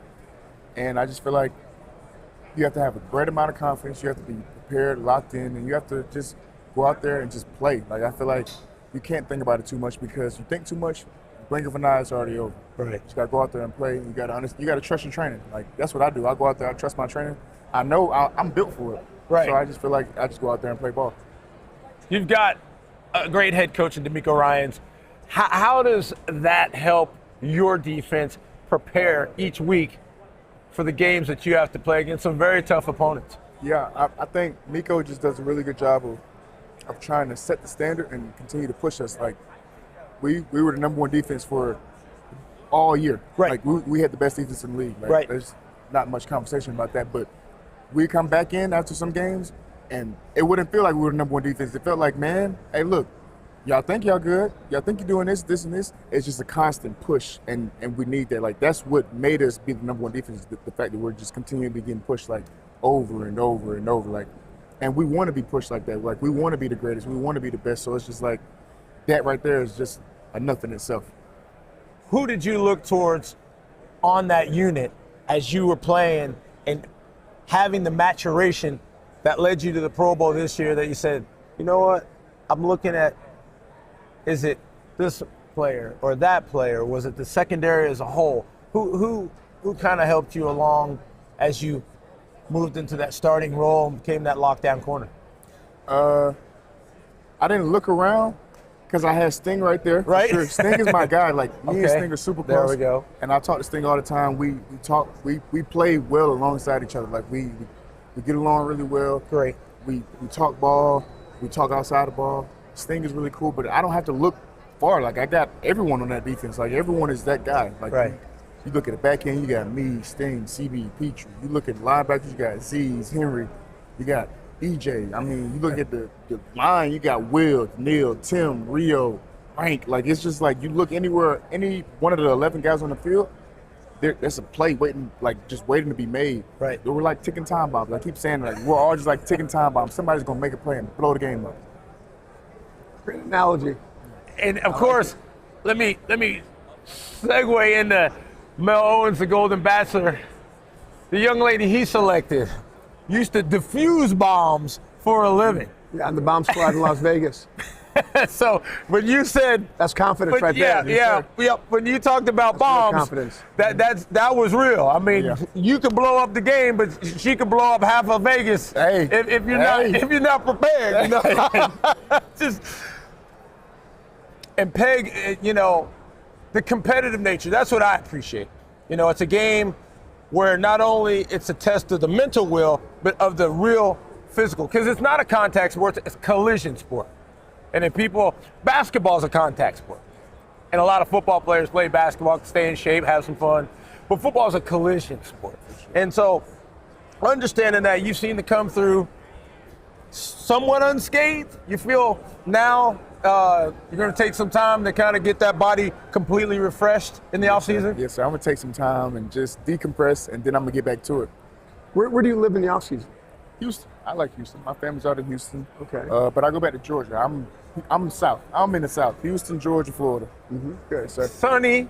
Hopefully no snow and ice. We get some on occasion. Occasionally, but I don't need too much snow. No snow. So I decided, as a guy from Texas, to go to Jersey where my mom was. I went to the in-states, New Jersey and then Nebraska. I'm 3 feet of snow my first semester. He's a Princeton guy. Yeah, you know, I mean, it happens. It happens. Yeah, so we're talking about having the games. Did you participate in any of the skills competitions as well as okay, just the game. Football. I'm here for ball. That's what I like. The train football, singular purpose. As we said when we were studying for the bar exam. Singular purpose. All we're doing is that. What's your off season gonna be looking like? This off season, I'm gonna be training and traveling. That's what I want to do. Train and travel. What's on your travel schedule? Travel schedule? I don't have a schedule, so I'm super spontaneous. I'm not big on planning. I feel like I'm more of an in the moment type of person, which I need to kind of change. I probably should start planning stuff, but I just don't. Like, I feel like I'm more like I'm the type of person. You know, I know you're a spontaneous guy, but if you were gonna spontaneously combust, where would you? Rio. Hey, you got Australia. Where would you go? Europe. I mean, you know, Kamari, I mean, there's a lot of places in this big blue marble. I think I want to go to Europe. Okay. I definitely want to go to Europe. I want to go to Spain. All right. Then I want to go somewhere on an island somewhere and just lay on the beach. Where have you been ever? Ever? Like, where have you gone so far? I haven't. Okay, so this is my first year actually having time to get out the country. Okay. Because, you know, college, you get 2 weeks off. Yeah. You get 2 weeks There's no off, time. like, I know. And then high school. Yeah. No time, no money. And you couldn't go anywhere if you had the time, right? Come on. So this is the first time that I'm just going to use the time, just go out and just explore the world. That's what people keep telling me. So I'm going to make a list of places I want to go. Yeah. I'm just going to do it. Good. What do you recommend? My favorite spot's Rio de Janeiro. See, you said Rio first. I've been down there about 100 times, so that speaks for itself. Yes, sir. Yeah, but I also like Italy. Yeah. I've been there. You know, I love Spain too. And then also there's a lot of places in the United States too. You know? Yeah, I like Puerto Rico. Puerto Rico's good. You know, I want to go to the Badlands, Mount Rushmore. I've been there. Black Hills. Yeah, I want to go there. That's on my. It's not as big as the pictures make the four presidents look. And the backside is Geronimo, right, or Sitting Bull, or I don't recall. Interestingly enough, I got to see it from the air. Oh wow! And they allowed us. That's why it's so small, bro. I mean, you're right. Right. I wasn't walking up the mountain, bro. Black Hills, that's real mountains, bro. Yeah. You know.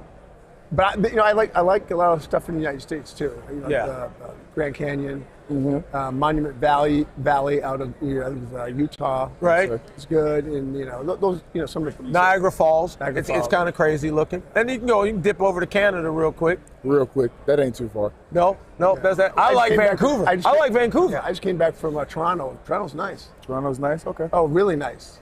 Yeah. I've heard a little bit about Toronto. Yeah. San Francisco's nice. I went to law school here. Oh yeah, San Francisco's all right. It's pretty cool out here. I gotta get out more and experience the city, but it's all right so far.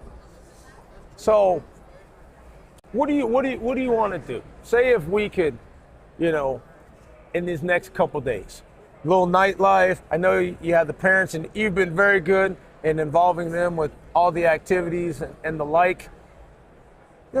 See and be seen, and I would encourage that. That's if you're on this stage, stay on that stage, right, Mel? I mean, enjoy it, right, and take it all in. Yes, sir. And pay close attention to what's going on around you, and take note. It's hard to get. It's hard to stay in the league. Right. It's hard to get there. It's hard to stay, right? Because there's so much competition, so much pressure to perform. And I was lucky to play 11 years. Right. And it's just hard work day in and day out. And at some point, it's a physical sport, and it starts to wear on you. And you look up, you go, hey man, this is a job. I mean, it's a real job. Sure. And but you take it all in because it's unique, and you're one of a few thousand guys who can ever play the game. Yes, sir. And, it's an important thing. It's you're passionate about it. And one thing I remember when I signed with the Rams, and they flew me into LA. I was a first round draft pick. Yes, sir. And so I'm thinking they're gonna send like a limo for me, but I held out, right? So this dude picks me up, and he looks like Danny DeVito. a little short. Yeah, I go, who's this dude? And it was a trainer, Gary Tudhill, right? And he'd take me to get a physical. I held out and didn't get physical. And we were in Sentinel Hospital walking through, and he goes, you can make this a career, or you can make it a party. I never forgot it. That was in LA, right? I mean, everything. You still got some good nightlife, right. too, son. And, so that stayed in my head. Make it a career or a party. At that moment, I told myself, I'm going to make this a career. Sir. And I did. Sir. We know Kamari Lassiter is going to do the same thing. Sir, Listen, from the show and from the folks that we know, we'll look to assist. We'll look to over time, and I've been very fortunate to do a lot of sports broadcasting. When you have guys like Mel and yourself, as a former player and coach on D1, I get it. And it's hard sometimes because you don't know where people are coming from on their angles. But stay close to your blockers. It kept me in one piece, and I think you stay close to your team and build that right team. We're going to see you at many Pro Bowl games, and we're looking forward to having you in the Super Bowl. The Texans are not that far away. No, they're going to make it this year with their defense, man. They're all hyped up. I'm thinking, okay. It's tough. What you said. It wasn't hype. No. They were hyping it up. You guys were real, but they were hyping up the chances of you being in the Super Bowl because of the defense. Yeah, absolutely. Yeah, you're right. Yeah.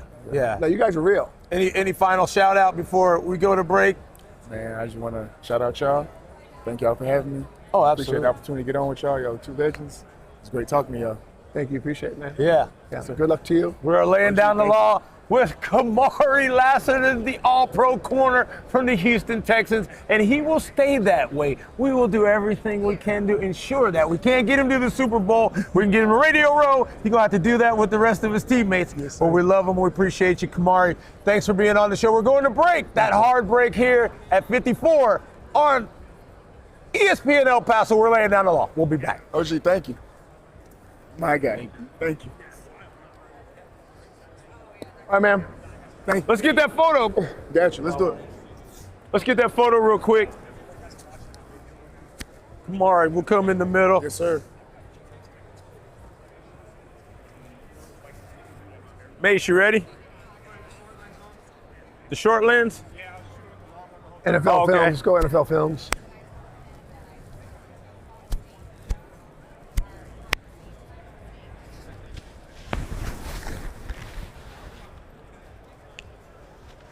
Let's go, man. Let's get into character. Get in character. Thank you, brother. Appreciate it, man. See you. Good to see you. We'll see you in the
Super Bowl 60.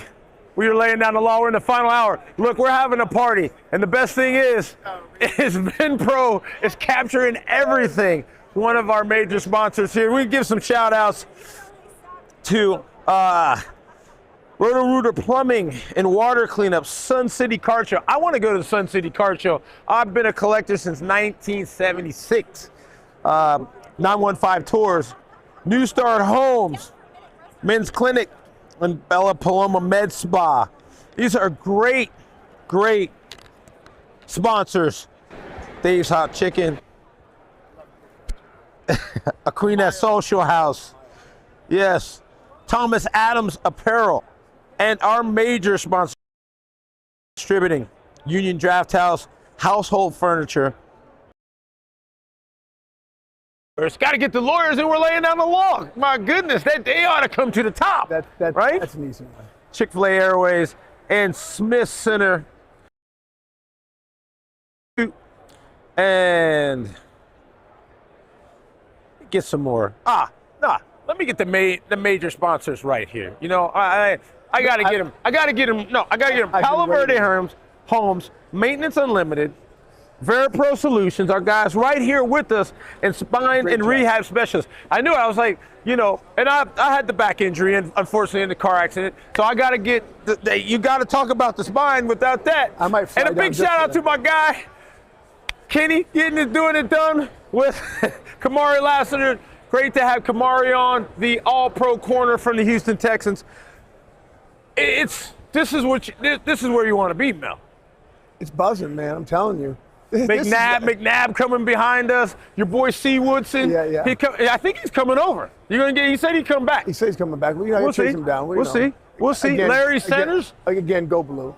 Well, I figured anytime you had I saw my guy, Amon Green. So I had a chance to get to my, alum as well. That's good. May have him tomorrow. But yeah, more people showing up. It's hump day. It's hump day. There's more people showing up. More people showing up, brother. I know what you're saying. We did what we could. Bill fans here. We did what we could at the media party. All right, Bills Nation behind us. You see it? Yeah, you got that. You guys in the Super Bowl? In the Super Bowl? Fan of the year. Oh, you're fan of the year. Fan of the year. You look like the fan of the year. Yeah. No, right here. Get with the camera. Bills Fan of the Year, and I'm up for the NFL Ultimate Fan of the Year. NFL you're up for the Fan of the Year. Okay, we got to get you. You got to have a Fan of the Year on ESPN El Paso, 600 ESPN El Paso. We got the Bills up. So let me tell you something. So my best friend was on the Bills back with Jim Kelly and Thurman Thomas. You would never believe it because he got hurt in camp and became Superman, one in Dean Cain. He was part of the Bills Nation back in the 80s, and he comes up for the golf tournament. He can't golf, though. He can't golf. I'll wear him out. Now, he would call in, probably say, I heard that, wherever he is in the world. But his boy, your roommate says he got you in golf. He'll know exactly, from Texas. He'll know exactly who you're talking about. And then our other teammate and roommate is Jason Garrett, who's also going to be covering the game. So the Bills, we got to get y'all back in and got to get a dub. Got to get a dub. So okay, here, right? Okay, you're gonna get. Okay, you get that picture. I'm gonna keep it rolling over here. Hey, you know who this is? This is. There you go. There you go. Somebody knew it was the Golden Bachelor. Okay. Yeah. So as Mel is doing, she said somebody knew. Yep. So this is how. Let me try to explain this. We're on the inside of an area about 5 football fields or so big, and then the TV is surrounding us, and the Sirius XM and the Fox Sports. And so there's folks that get to walk around mostly with day passes if they're not credentialed. And we're at the edge. We're not in the middle, which is perfect because we get to see everybody, and we also get to interact literally live on the air. So that's why you have such a that's not a distraction. That's just part of it. Hey, this is Media Row. You have fans. Mel Owens has fans. Okay, so do your thing. We're here. We're live. We are having a bunch of fun. And we'll have some more great guests. We saw my guy Sean Alexander get going, and Charles Woodson, as we said, Donovan McNabb, Charles Haley, trying to figure out Michael Irvin. He's a little sad because those Hurricanes didn't get it done, but you know, Indiana was strictly business. So influencers, actors, actresses, everyone shows up for these types of Super Bowl events. And we're just happy to be a part, happy to be able to bring things. But VenPro Solutions bringing it from the visual aspect of Radio Row. So there'll be so much good footage that you can catch from VenPro, and we'll let y'all know where we're going to put all of this. It'll be in multiple places between Instagram and YouTube channel, and 600 AM ESPN El Paso will be certainly tagging and putting information out. Mel Owens 58, Foss, FOSS_sports. We will all be collaborating to give you as much insight as we can. And behind the scenes too. Exactly, for Super Bowl 60. Making sure everything is figured out here, getting things plugged in. Got our guys next to us. Listen, this is a big party, huh? You know what? You know, this is a Super Bowl in and of itself. Right. It really is. And it's so well organized and so well structured logistically, and a lot of cool people here. And so far, I mean, it's early. I mean, we got 2 more full days. We have this evening. What has made you go, man, that's pretty cool? Because, I mean, you've done some pretty cool stuff. I mean, as the Golden Bachelor, as a first-round draft pick, double-digit years in the NFL. I mean, attorney. Ran with the Bulls. I mean, what married, had 2 sons. Yeah. Both of them played D1 sports. Yes. So on a visual level, we were on the set of Pat McAfee having a good time yesterday. Just the visuals, and then see. And the other thing too, for the most part, 99% people check their egos.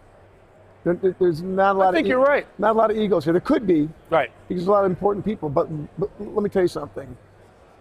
You can see why the NFL is so popular, but the amount of media and publicity being pushed out is unbelievable. Right. So the NFL's going, hey man, cover this game as much as you want. Oh yeah, so they should want unbelievable. So they get all the perspectives. All the people who are rabid fans, right, come in, and even all the my player here. What's up, player? All right, man. We are Radio Row, goddamn. See what I'm saying? Yeah. You get the VIPs and they got the badges and they're doing it. But they check their egos because they're all part of the show. Right. Right. The Super Bowl's not bigger than this, and it's not bigger than the Super Bowl. Right. Hand in hand, a lot of activities. What do you think about having that Pro Bowl insertion like they did yesterday? I saw a little bit on TV because we saw when we came back from dinner, and it looked okay. But again, I'm not a big proponent of seeing NFL players play flag. I love the flag game, though. I love the flag game, but it's just strange to see NFL guys playing. I would have it more of a skills contest, which they do, right? Or maybe just have a show, honoring them as the Pro Bowlers, right? But it is what it is. It's evolved. When I was playing, I actually played the game. People were hitting, because, right? There's money at stake, and now they're making so much money that 10, 15, 20 grand doesn't mean anything, right? So from that standpoint, I understand, and they're still trying to make it a fan-friendly interaction. It was a very small venue though this time. Yeah, it was. It was not outside, obviously. So it was okay. I'll give it a 6+ out of 10. Yeah, 10. Everything here is visually exciting because a lot of color. Right. And the way they have it set up is very high tech. Right. And they have a lot of influencers now, and social media. Well, because people want to be here. Oh, they want to be here. They definitely want to be here. Yeah. And that is And this pushes apparent. the game. And this pushes the game to the limits, right? Because more people talking and covering it. There's a lot of interest, not only in the game, but in apparel and merchandising and advertising. We got to that NFL shop. We did. I got a couple things. I didn't go crazy like you guys, though. Well, there's, I know a few folks, and this is your focus was more on being co-host. Yeah, I could have gone crazy, but Well, you don't want to go crazy. Nobody wants to go crazy. I mean, you don't have to go too crazy to have that stuff coming out of your wallet. Yeah. And it goes on towards my birthday week, so I'm more in a festive type atmosphere mood. Well, you're a festive guy. I'm a festive guy. This is my guy from Tennessee. Here walking around the original T. We got everybody.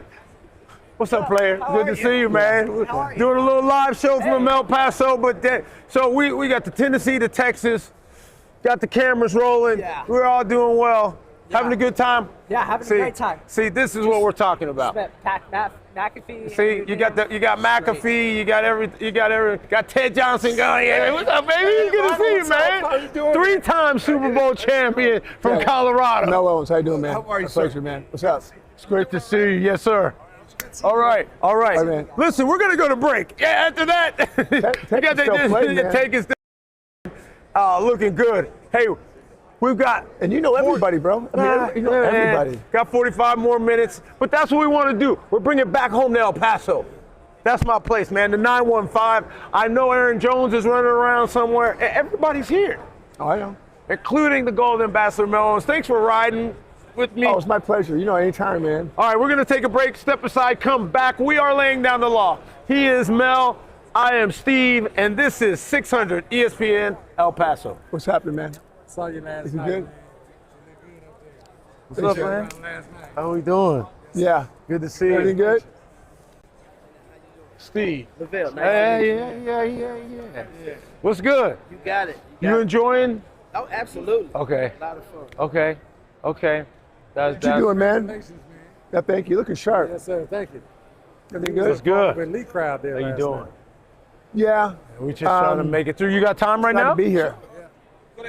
How young are you, man? I'm 67. I told you I would. Yeah.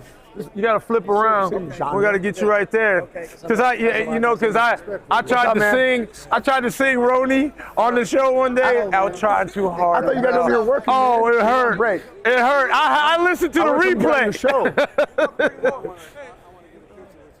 Okay. Okay. Yeah, we're gonna do that right now. I told you we were gonna do it. Yeah, I'm gonna get a picture with you. I want to get a picture with him and you. Okay. Okay.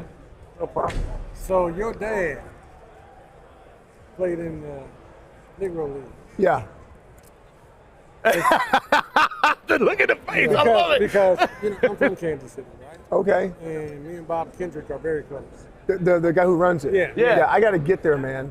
So man, you gotta make sure you get my number. So when you come, Did I get it yesterday? come. No, We got time? We got time? Yeah, we get time.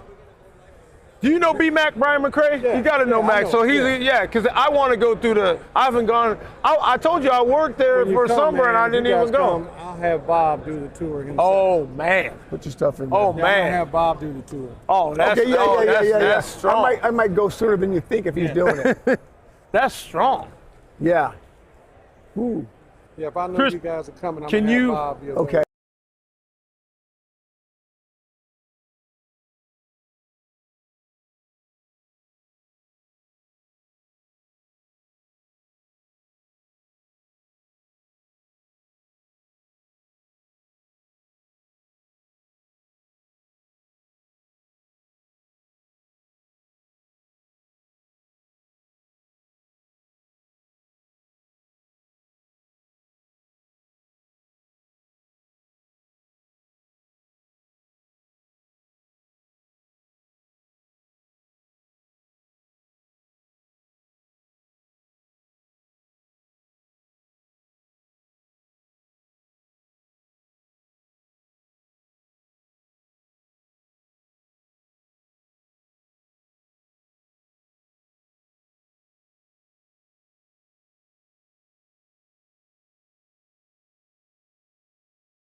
all my music. Right? So she'll know where it's from? She can't name that tune? No, she can't. I mean, you can, because you're aficionado. I mean, my man hits me with, like, Peg, the girl who See if won. you can get our man C. Wood to come through. Okay, he's right behind you. Yeah. Hey, Charles. Yeah, take the headphones on. Hey, okay. You gonna come over? Yeah, but that's Michigan to Michigan. Oh, you don't have to go nowhere. You don't have to get nowhere. Yeah, so, we got folks. I'm gonna get a picture. We get one now? Here we go. I can take it real fast. There we go. We got to get that Michigan Big Blue. Get that Golden Bachelor, all the good stuff. Charles, I love you on the commercial, man. You shouldn't have taken the cotton candy. Yes, that's one of my favorite commercials. We got to get you over here, man. All right, man. The Heisman Trophy winner in 1997, Charles Woodson. Wow. One of the only two-way players. You have Travis Hunter now. Yeah. So let's get back to Kansas City now. Yes, sir. All right. So they were the Dallas Texans. Lamar moved them up to Kansas City, rest is history. Y'all played in Super Bowl I. You started it. Right. Most people think about Lombardi, but they don't realize that Kansas City, this wasn't, when Pat Mahomes and Andy Reid, that's not a new thing. Right. You were the AFL representatives in Super Bowl I, January 15, 1967, 16 days before I showed up. Wow. Tickets were $10 a piece. Go see what you get. Hey, Lavelle, you have to sing. And it wasn't sold out. And it wasn't sold out. Wow. See how much you have to sing to see what your ticket price is going to be now. Son. Absolutely. You're going to have about 7,000 hits. Yeah, that time has made a change. Time has made a change. Yes, but the setting is unbelievable. Yeah, it's phenomenal, man. I'm blown away with the talent, the agents, and just everybody that's in here just having a great time. Who were your influences as a vocalist, and who did you enjoy? Wow, man, great people like Sam Cooke, The Temptations, Frankie Beverly and Mays. So everybody who his dad taught in school? Yeah. Charlie Wilson, the Gap Band. Marvin Gaye. So how about Smokey? I was touring with Frankie Beverly before he passed, and Marvin Gaye gave him his start. So that's how Frankie got on, was with Marvin Gaye. Oh, wow. Okay. Yep. Put him in. Mel Owens got his start because Steve Foster put him in. That's hobo, helping other brothers That's out. it. Then he became the Golden Bachelor, now he put me in. Yeah. I'm like, okay. Sweet, man. Anytime that we can figure out, to me, I think the reason why God put 8 billion people on the planet is so we could connect. That's it. And that he makes it easy for us to connect if we let go of the difference. That part right there. And that's the thing for me. Seeing us come together and connect the things that we can do. Look at this room.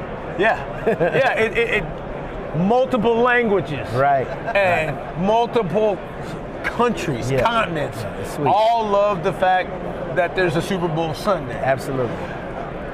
Besides Kansas City, do you have an appreciation for anybody? If your team's not in it, do you just go AFC because the Chiefs are from the AFC, or how do you look at it? Well, I did enjoy Denver. Okay, I hate Denver. I enjoyed them a little bit. Probably proximity for. But I like some people on the team. Right. I did. And I felt bad for Bo Nix. Yeah. I did, man. Yeah. I didn't like that he got hurt that way. Right. But So I'm really a diehard Chiefs fan. Yeah. So I'm happy. What about your experience at Arrowhead? It is the loudest. That state. I mean, it hurt. Detroit. I'm not even a fan. No. I'm not a Lions fan. I'm not. Ford Field is not louder than Arrowhead or the Seahawks. It drove me out. I couldn't stand it anymore. I got to leave. I go, Wang, it's too loud. And I got to go. Is it because you really didn't like them? No, I don't. I was neutral at that point because I went back last year. Okay. I'm from Detroit. Okay. I'm not a Lions fan. I played for the Rams. I'm a Rams fan. But I went back to see the game against Tampa Monday night, and I go, dude, I got to get out of here. It's too loud. Wow. Come on. Dude, it's like loud, like all the time loud. Not loud sometimes, it's like all the time. Okay. It's crazy. And I played in the Chiefs Stadium. I remember every stadium's loud, right? But the Lions, it's enclosed. Right. It's not that big either. It's not like it's big. I'm not. I can't co-sign on that, Bill. Well, then go see the game, man. Go. I've not done one in Ford Field though. And Ford, the chairman is a Princeton grad as well. Okay, he's alum. He's alum with us. Okay, well, you know, Okay. Christian guy. Yeah, we do a little bit. But we'll get, you know, too bad they don't meet up on Thanksgiving to play on Thanksgiving, so you can go see your Cowboys play against the Lions. We're hurting, man. So you a Cowboys fan? I'm Dallas. So my cousin Everson Walls. Listen, cousin Everson Walls, my quarterback in college, Jason Garrett, and his brothers. They were all part of the, you know. So it's kind of in my blood, you know. All right. You looked at me, LaVelle. You said we was good up until that point. Yeah. I'm like, look, man, you know, like you said Denver, when I said Cowboys, right? Okay, I'm with you. Okay, fair enough. Fair So. enough. Do you work with people and collaborate with them when you come up with the songs? Do they write them because they know you can sing them? How do you? I don't want to give away the secret sauce per se, but what's it goes back to what you just said earlier. When we can come together, work our differences out. It's so great when you can come together with other artists that has the knowledge, the experience, especially people like Charlie Wilson, the Frankie Beverly's, you know, being out on the road with those guys, you know, when you can come together and then you guys put such a great record together, it's just like a sport. It's just like football. You know, the song can't go without the track can't go without the vocals. Right. But when we come together as a team, it's a beautiful thing. So one of my first experience with Kansas City music was Low Key. Yeah, I got a thing. You did a song with them? No, they just did a show last week. They just did a big thing, and Low Key was there. So the president of the Chicago Bears, Kevin Warren, repped them. And when I was in law school and Kevin was doing some things, I helped him over the summer. Wow. And so we were in Westport. Okay. Yep. And they did a deal. Wow. Yeah. Lance Okay, I told you I shouldn't get too many. But you understand. There you go. Thanks, LaVelle. Help me out, bro. Oh my God. Yeah. So give us a little bit of the jam that's got 7 million. You got a little bit? Yeah. I never will forget the day I kept rehearsing all the words I would say. The weather was almost as pretty as you. I was nervous, but still I had to get it out. Hey girl, here it goes. I gotta let you know that it's amazing how you make me feel. Oh, I never let you go. We gonna be invincible. To my surprise, she said that's how I feel. And then that's when the earth stood still, when we fell in love. Hey. Oh man! I am in the garbage compared to that. No, oh my goodness, that was. If you don't, he got you. I hope so. He knows. He said, two things I can't do, LaVelle: sing and roller skate, bro. You know, I'm pretty good everywhere else, but I know my limits. Okay. 4 wheels? Not even with 4 wheels, bro. I can feel the love. I feel the love, guys. This is so good. Yeah. I hope a lot of people experience your music. Listen, I'm from El Paso. Okay. 915, ride or die. But I'm in Austin, and that's a great spot. Right. So maybe you can find your way from Kansas City, bring some barbecue and some aluminum foil, and come on down on the plane, pack it in the. I'll make sure I talk to Chuck about that. Yeah, you know how we do. Yeah. Bring a plate. Bring that mixed plate from Gates. We went there. We were there when Kansas City hosted the draft. Okay. I went. Beautiful. It was excellent. Okay. It was most excellent. All right. Our boy Calvin Watkins. See, he reps the Cowboys. See? Yeah. All right. But listen, this has been great. And any way that we can. You gotta let everybody know where they can find your music, where they can do your social media. Yeah, we can't let you go without that, because the bars that you just dropped right there, we got that. VenPro's got that. That's going. My man. So everything is just LaVelle BKC. That's LEVELLE BKC. Music's you can download, stream it on every DSP, every platform, and you can connect with me on Instagram, Facebook, Twitter, everywhere. So same name? Same name, LaVelle BKC. Okay. So what I'm gonna do is when I get back to Texas, between my first and second hour, I get a minute. Okay. I'm gonna play that part of the song, you know, when we go to break like that, because we get a whole minute. Okay. And I'm gonna say, he's always playing stuff for me. yeah, all right. But I'm gonna get that Lavelle. He's always on time too. Yeah. So we're gonna do that because I'm gonna say that's a real singer. See right there? Yeah. What I tried to do with that Roni, it still plagues me to this day because I was trying too hard. Right. But it's all right. You'll get it. Like I said, I'd rather just do with the spitting them and just let them go. No, he won't get it. Listen, God said, stop giving him hope. Say leave it alone. I'm appointed. I'm like, this is my song representation, my singing representation. Right. You don't step in for me and do like that. And I'm just, I got you. and I'll lip sync that piece. Right. They be like, that boy good. Something happened to fall. Right. You got transformed. But no, man. I did that Millie. I will be 21st century Millie Vanilli. I'll just be like, it's crazy. And then let Lavelle do it. Yeah, I got you. Right there even sounded much better than I mean, Grammy in the future. Man. There you go. There you go. I can feel it. Wow, that's what I'm talking about. I claim that one. We gotta speak it. Yes, sir. We gotta speak it. Yeah. And you sing it and speak it. Yes, sir. There's this girl right there. Here's the lady. Yeah, see, he did, you know, he Golden Bachelor. Yeah. He Golden Bachelor, you know. So you gotta put that on for pay. I will. Anthony Hamilton, you gotta put that on. We get back to that, you know. It's just, you know, that's a little music to relax. Yeah, you let her know that's when your earth stood still, when y'all fell in love. Exactly. Hey, I got you. How did Anthony Hamilton feel? I mean, he had to feel good to have you on that track. Man, he felt real good. You know, it was a great experience, and actually we went out on tour. So, you know, How did y'all connect before we let you go? just doing a lot of shows together. You know, and me and him became good friends. Just like the man like right here. here, right? Yeah, Absolutely. yeah. And we got put together by good friends too. Another stand up and stand out NFL player in Ray Mickens from El Paso. Okay. We went to Super Bowl 45. He was having an event. He said, "You two fools are both lawyers. Why don't y'all catch up?" And you know, we've you know, kind of met in the middle, and the last 5 or 6 years I said, Mel, you really need to be at these events. First round draft pick doing it, and it's worked out well. So collaboration is definitely the way to go. But we certainly appreciate I thank you your guys. time. Thanks for busting the bars. That's all on audio and video. Lavelle BKC. That's it. Appreciate you guys. And thank you. All right, we're going to step aside. We're going to finish up strong. We got the sounds, we got the sights. Super Bowl 60 Radio Row, Media Row, however you want to call it. It is laying down the law, and we're on 600 AM, ESPN El Paso. Peace. Y'all a lot of fun. Oh, yeah, that's a lot of fun. You know what my intro song is? We're gonna like to get a photo up here. Yes, sir. It's Confunction Fun. Let's do it. That's my intro song. So we're gonna do the photo.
Y'all gonna look at me and say, yeah, you know, I know you played in college, won a national championship, trying to do all that with the college level. But this is the Shield. This is the NFL, which is not for long if you don't bring the energy, Larry. They'll escort me out and put somebody else in here. But look, the reason why I can also have the energy is because of guys like you and Mel. And so to be able to have the experiences that we've had, both with both of you gentlemen, and what we're doing now, collaborating, you can't beat it. It's one of the best teams that we can put together, and we're rising to the top. So this is fun. Your event is coming up tomorrow, and we're very excited to have and to be a part of that. It's going to be a great deal, man. I'm really looking forward to it. You know, every year when I have something to do like this, I can't exhale until I get some success out of this thing, and then I'll get a chance to have fun at the Super Bowl. Comedy Playbook, and this is the smart thing. You know, you made some adjustments. You have coupled with, everybody knows it as the Dick and Jaws cigar party, but now it's Urlacher and Mike Golick. Nonetheless, the synergy's still there.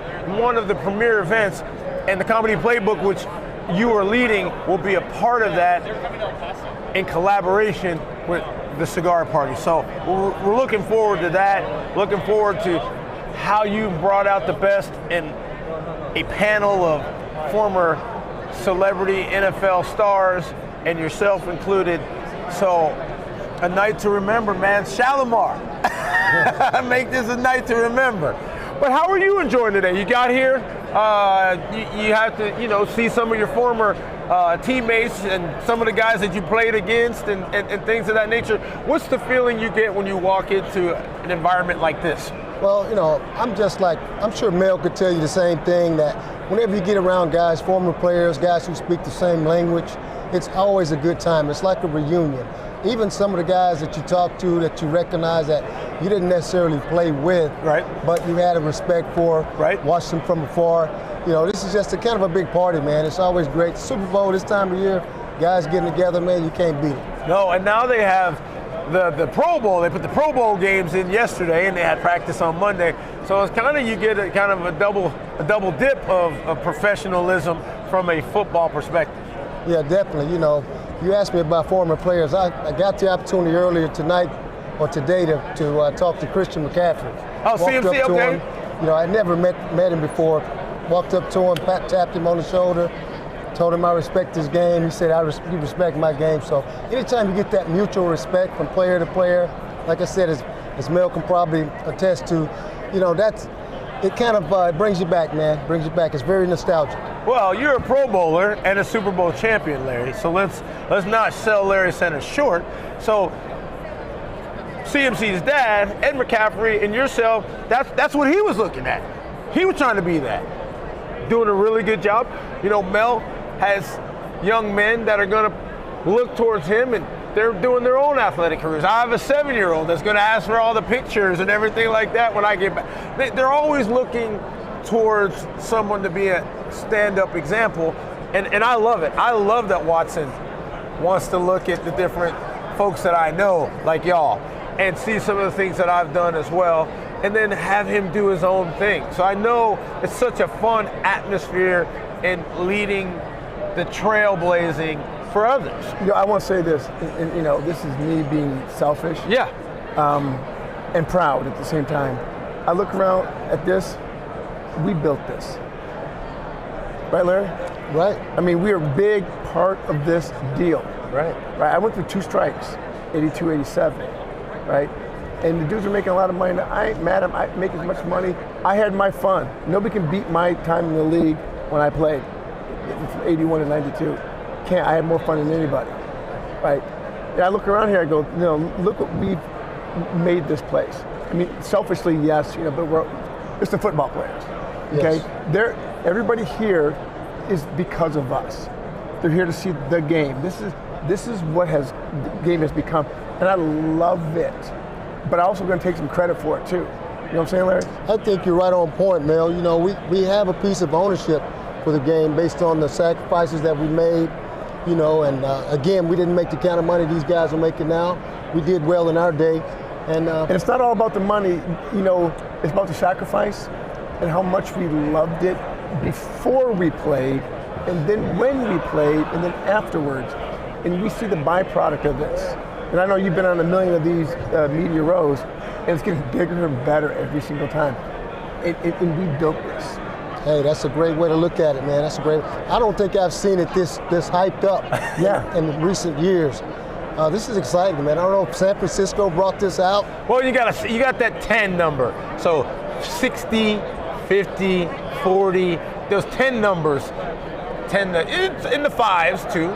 75, 45. You know, Mel and I met at 45. Okay. And we met at 40. Hey, the numbers run together for me 50, now, 50, I think it was 49. It was out in Phoenix, whatever that one was before it was there again. And let's talk about tomorrow a little bit, because if people don't know, or they think, hey, I want to do something, you know, that cigar party is one of the marquee events, and now the Comedy Playbook is going to be part of that. Tell me about the Comedy Playbook. What is that all about? 'Cause I love comedy. I mean, well, then you're gonna love the Larry Sanders production called the Comedy Playbook. Yeah, I don't want to give it all away, but don't give it all we have away. a Q&A. We have former players on the panel, and we have a little known fact about each one of our guys, and that each guy on the panel has a responsibility to try to convince the crowd that fact pertains to him. Okay. And the crowd is kind of interactive with the crowd. Okay, We've had a cool. lot of fun with it in the past. And Cool. If you're not doing anything, come on out. It's at 465 California Street. There it is. San Francisco, California. What time? What time does It starts at doors open at 8 o'clock. It's going to be nice. A cigar party. What's the dress code? It's a Super Bowl. Okay. You know, everybody's coming from somewhere. All right. And so don't do what you don't- like. Yeah, don't stress over the don't stress over the dress code. Be comfortable. Hey man, just like Digital Underground said be at home. Mel Owens. Okay. Show up as Mel Owens, and that'll be good enough. I got you. You can do nothing but show up as Mel Owens. Right. I'm looking forward to it. They gave me the roster. You can win some games with that roster, man. Yeah, man. Yeah. You know, we had a few guys we moved around. You know, it's always a little touch and go because till late, a lot of guys are unsure whether they're going to attend the Super Bowl that year. Yeah, right. And so, you know, we got to play with that a little bit, but we think we settled in with a pretty decent roster. And more than anything else, like I said, I got the pressure to be accountable to Jaws and Ditka reputation. Yeah. You know, they've done such a great job over the past 16 years that I want to come in and add value to that however I possibly can. So I'm looking forward to it. Yeah. And I saw the roster. I go, wow, you know, this, just to be part of it, man. I'm happy. I'm excited. Yeah, you've never done the cigar party, so this is, and they're gonna recognize you. People recognizing you, Mel. We had one of the fans of the year from Buffalo. She would have loved you because she was right here. So she's up for the award at NFL Honors. Okay. And one of her homegirls was like, "Oh, I know who he is. He's the Golden Bachelor." Yeah. And then the other three ladies was like, ah! And then they had to get the accoutrements and the photos. That's got to be a lot of pressure, Mel. Yeah, you know, and again, you know, I'm representing the NFL, the Rams, the league, you know, myself, Michigan, all of us, right? It's fun though, and you know, again, we deserve this stuff. Whatever comes our way, we deserve it because we put the time in and the sacrifice in. Yeah, and that's real talk. I mean, if you hadn't, that'd be one thing. But here's the other thing too. On top of all that, we're still giving back. Right. Okay, we're still giving back. We got a lot, we're giving a lot back. Right. And you know, and in the interview, I mean, this is why we wanted to collaborate. I wanted to collaborate on the hometown ESPN station because El Paso made me the person who I am. And so to be able to have an opportunity at least once a year, and we'd actually do it 3 times because we go do the draft and we send, you know, things back on the draft, and then also I think the Pro Football Hall of Fame, where you need to end up. So we're already paving that way, Larry. You're gonna catch the Cardinals, then you're gonna catch Kent. That's not something that, and as my cousin Everson said, doesn't matter if you're there right now or whenever you get there. The things that y'all have accomplished as Texans and as NFL players, no one can take away whether your name is here, there, or just on all the football cards that I have from both of y'all. Hey, obviously, you know, I appreciate it. I have a great respect for Hall of Fame, but you'll forgive me if I'm not as encouraged as I have been in past years with Bill Belichick and Robert Kraft being denied this season. But see, that shows you the politics of the whole deal. If Drew Pearson had to wait 38 years, you know there was politics involved. If you got my guy Cliff Branch and Ken Stabler not even being around when they get in, then you know there's politics. Yeah, we have John Turney on here. He's a voting member of the Legends Hall of Fame, and he was breaking it down for us earlier. And, you know, some people should be in, some people shouldn't be. And like Everson said, there's a lot of politics involved, right? And not everybody, well, you know, trying to quantify or qualify the reasons why you should or shouldn't be in. It doesn't take away from your career. You know, my career, your career. How many? You 15, 16? 14. 14. I mean, nobody's taking that away. To play, you know the guy told me. What's your buddy's name? Keith. Elias. You know what the average now is in the NFL?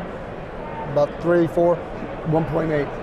Wow. Is that including guys that show up for a cup of coffee? I don't know, man. Yeah. It's 1.8. Yeah. Wow. Because if you get to be there for a cup of coffee, you were there for a cup of coffee, and it counts. Otherwise, because you could have made it and played for 14 years. So it's 1.8, man. So Well, for anyone to play more than 1.8, you got something. Well, what else we have is a hard break. So we got to get out. That's Wednesday's show right there. We ended with the great Larry Sanders and Melo is the Golden Bachelor first round draft pick of the Los Angeles Rams. We are laying down the law. We will be back though tomorrow and Friday. We'll let you know how the party goes and all that good stuff right here on 600 ESPN El Paso. Great job, guys. Can we leave Great energy, this? man. Yeah. And can we use this? Yeah. Okay, cool. I was wondering why we keep setting up after the. I was like, what are we doing? Well, I'll just put it. I'll just. But this one we're not breaking. No. Well, then why are we gonna break it down, dude? That's foolish. Get you on, man. Great energy, man. Hey, thank you. You're a little bit more hyped this season. I'm excited. Anytime I'm trying to get you places, I'm blocking for you, man. I'm blocking for you. I want you to know I'm not. This ain't no about this or that. It's all about you. It's about hobo helping other brothers out. That's all I'm doing. Hobo.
great guests on the program today as well. And Adrian, it's exactly what you expect when we're dealing with something as big as this Super Bowl 60 out here in the Bay Area.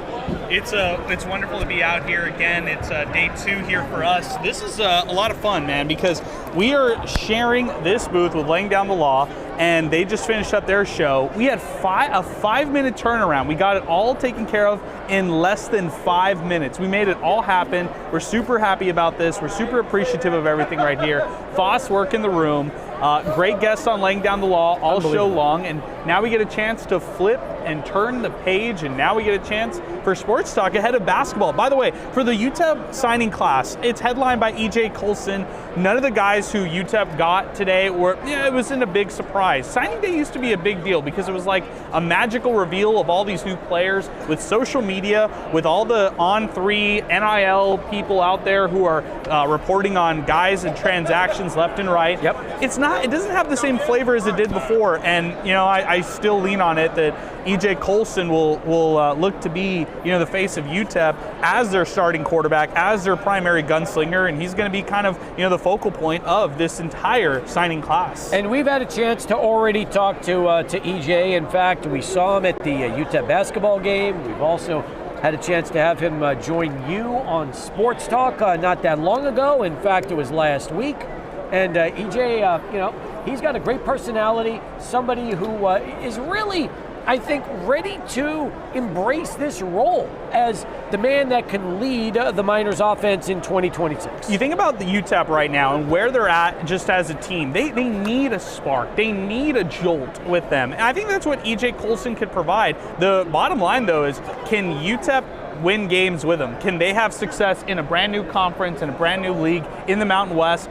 I think the answer, I still lean to no, but at least we understand which way UTEP's headed, like the direction they're going in right now, and kind of what their operations look like here as they grab Colson out of the transfer portal. I still almost feel, Adrian, like December is the big one for UTEP. I feel like when it comes to their signing class, and it's not to take away from the February class, that's not the point, because they got their quarterback in February, but for the most part, the players that UTEP is targeting the most, they're the ones they want to lock in early. They don't want to have to wait until February 4th of the new year to make that official. So it's almost like, to me, what the February class is whatever UTEP wants to replace from players that they will lose after the season is over. These are guys that have already been in El Paso for a while, so they're announcing them for officially today. But they've been with this team since really the start of January, and maybe even before then, right? Like mid-year transfers is a big deal. You're right, plug-and-play guys.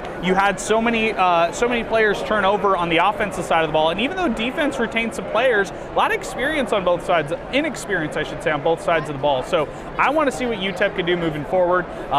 With all these new players, all the nucleus intact, they still have some work to do. Yep. Like they need to develop some of this talent quickly and gel together in less than 10 months to get started with the season. That is so true. So again, the signing day press conference was 10 o'clock this morning, 23 inked on National Signing Day. In fact, you look at the breakdown, 11 players on offense, 5 linemen, 2 receivers, 2 running backs, 2 quarterbacks, 8 defensive players, a pair of linemen, a pair of safeties, a corner, a linebacker, a bandit, and a spur.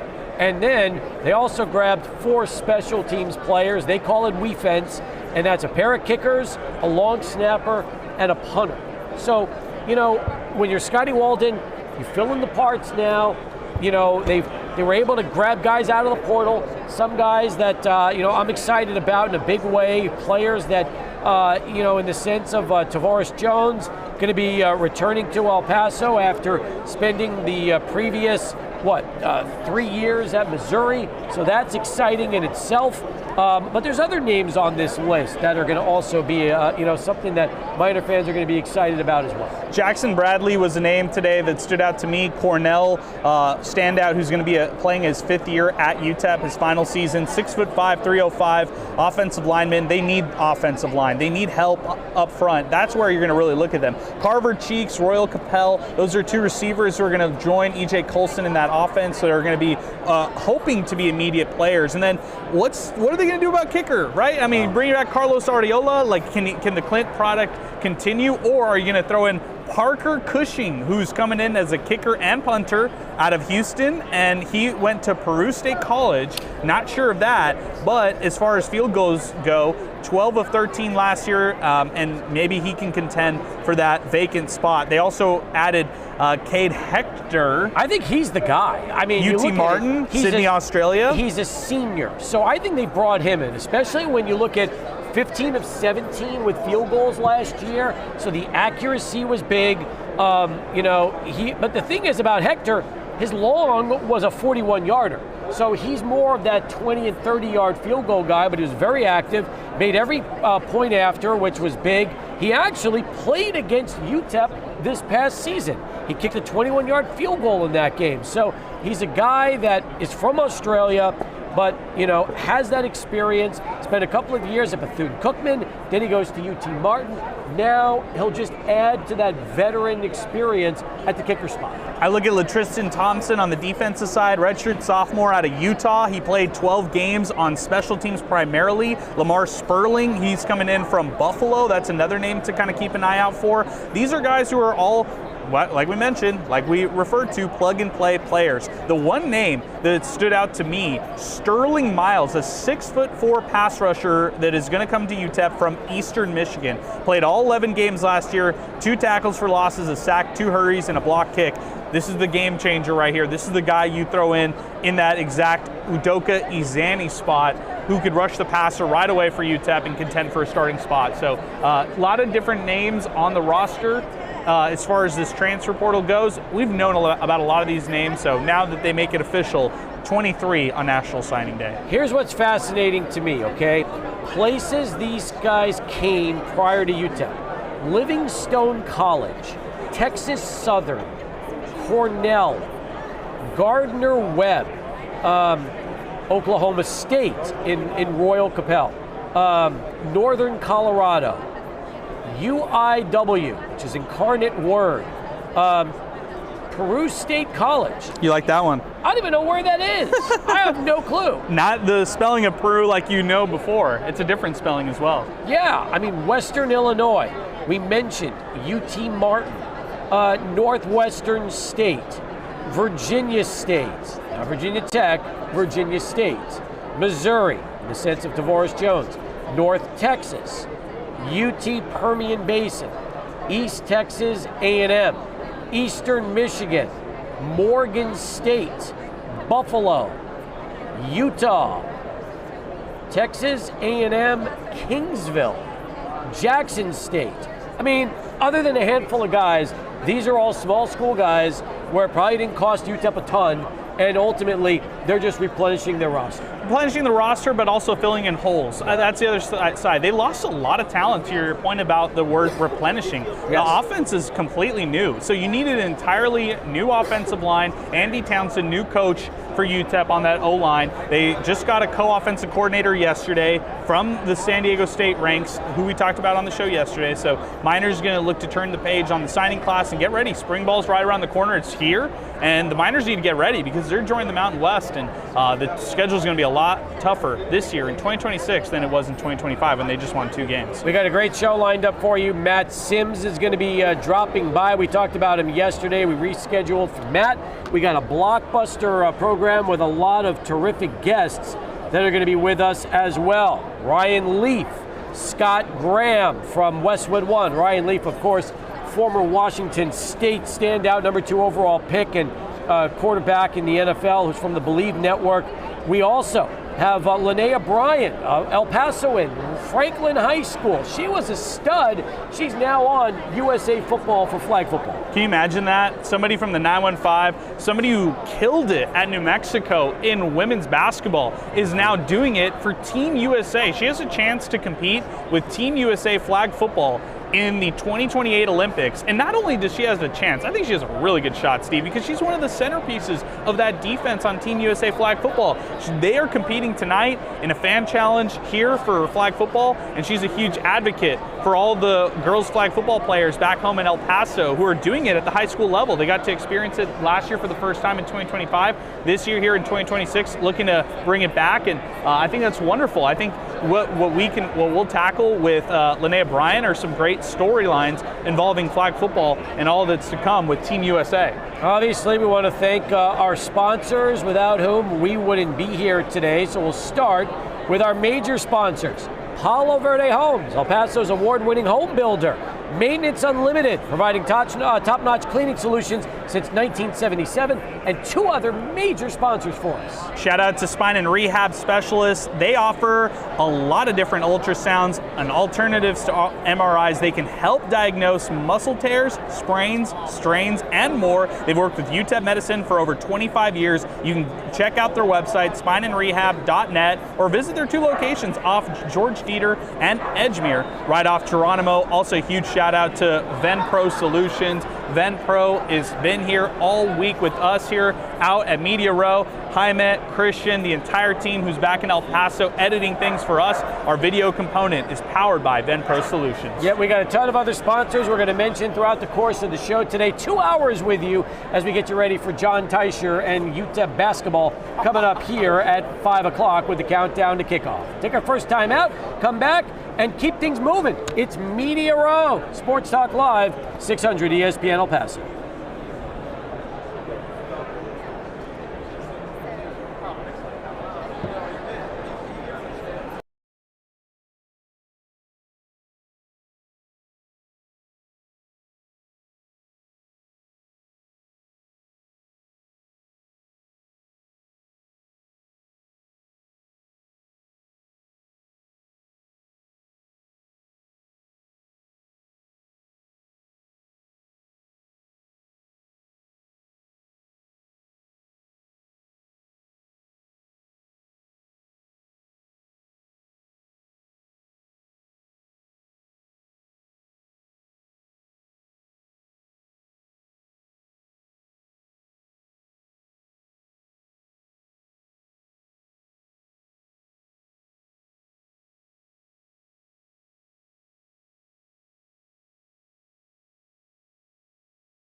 We'll hear from his passion about athletes, and of course, we got to talk about quarterbacks with him. So, looking forward to this conversation. It's Ryan Leaf coming up next, right here on 600 ESPN El Paso.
Is your mic on? I don't even know. Yeah, it is. It is. All right, cool. Check. Yeah. We're good. Cool.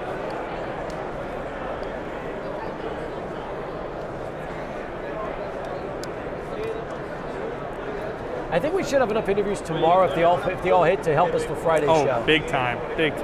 Yes. But we should also think about recording the Friday show in the morning here and just doing segments.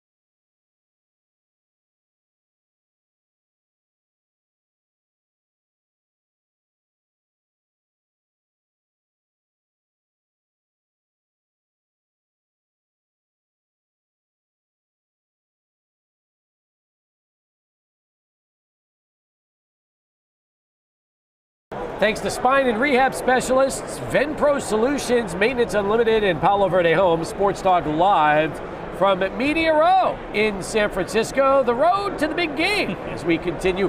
Also want to thank our friends at Alchemia Social House, along with Dave's Hot Chicken, Men's Clinic, Bella Paloma Med Spa, Thomas Adams Apparel, some of our many great sponsors. And Adrian, Sun City Card Show with their new one coming on the 14th, right around the corner, 10 days away, and also Roto-Rooter Plumbing and Water Cleanup.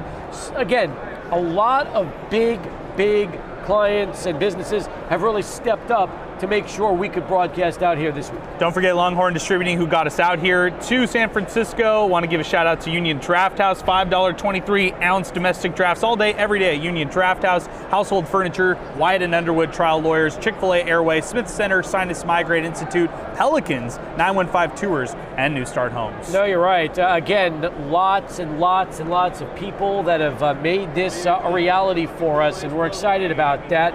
Hoping to have former All-Pro and two-time Pro Bowler, along with Pro Bowl MVP Lorenzo Alexander, stopping by momentarily. Before we do that, a lot of basketball trades. Yes. AD to the Wizards. I did not have that on my NBA trade deadline bingo card. There are so many different ones. I mean, I still haven't wrapped my mind around the Darius Garland and James Harden trade. We just found out that Harden's going to play like tomorrow against the Kings. So fresh on his new team with his new squad, they're going to make it happen. And as far as the trade deadline goes, today, some surprises.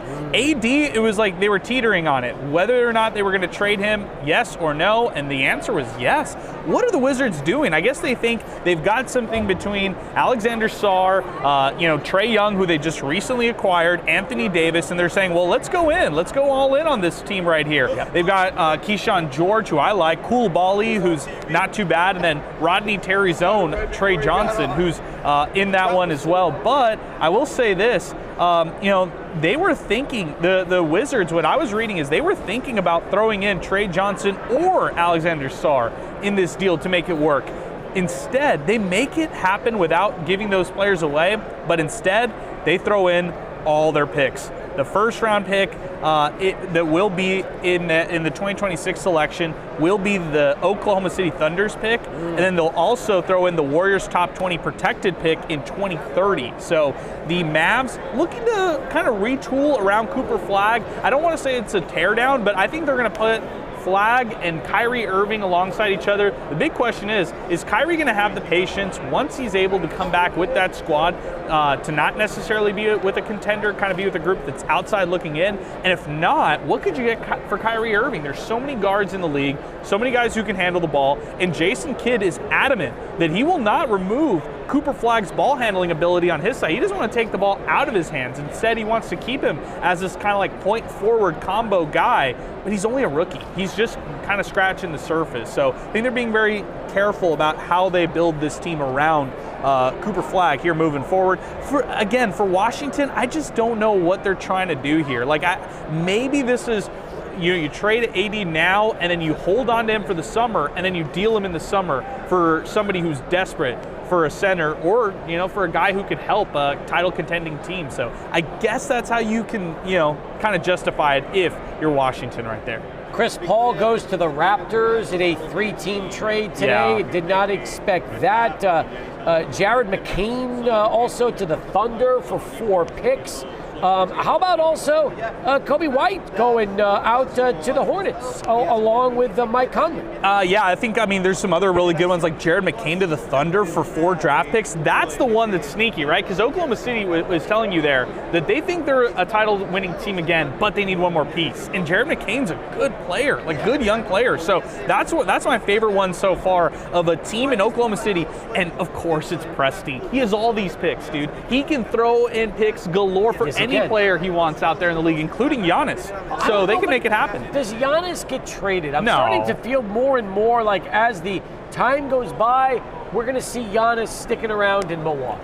Yeah, I think we'll talk more with Clinton Yates about this one, get his thoughts, but I just don't see it happening. I don't see it happening this time around. The Kobe White deal going away from Chicago and Mike Conley, you can maybe say, okay, well, is Chicago waiting to acquire something more? I was thinking Chicago would be aggressive and get AD. He's from Chicago. He's talked about in the past about expressing, his thoughts about joining the Bulls down the line.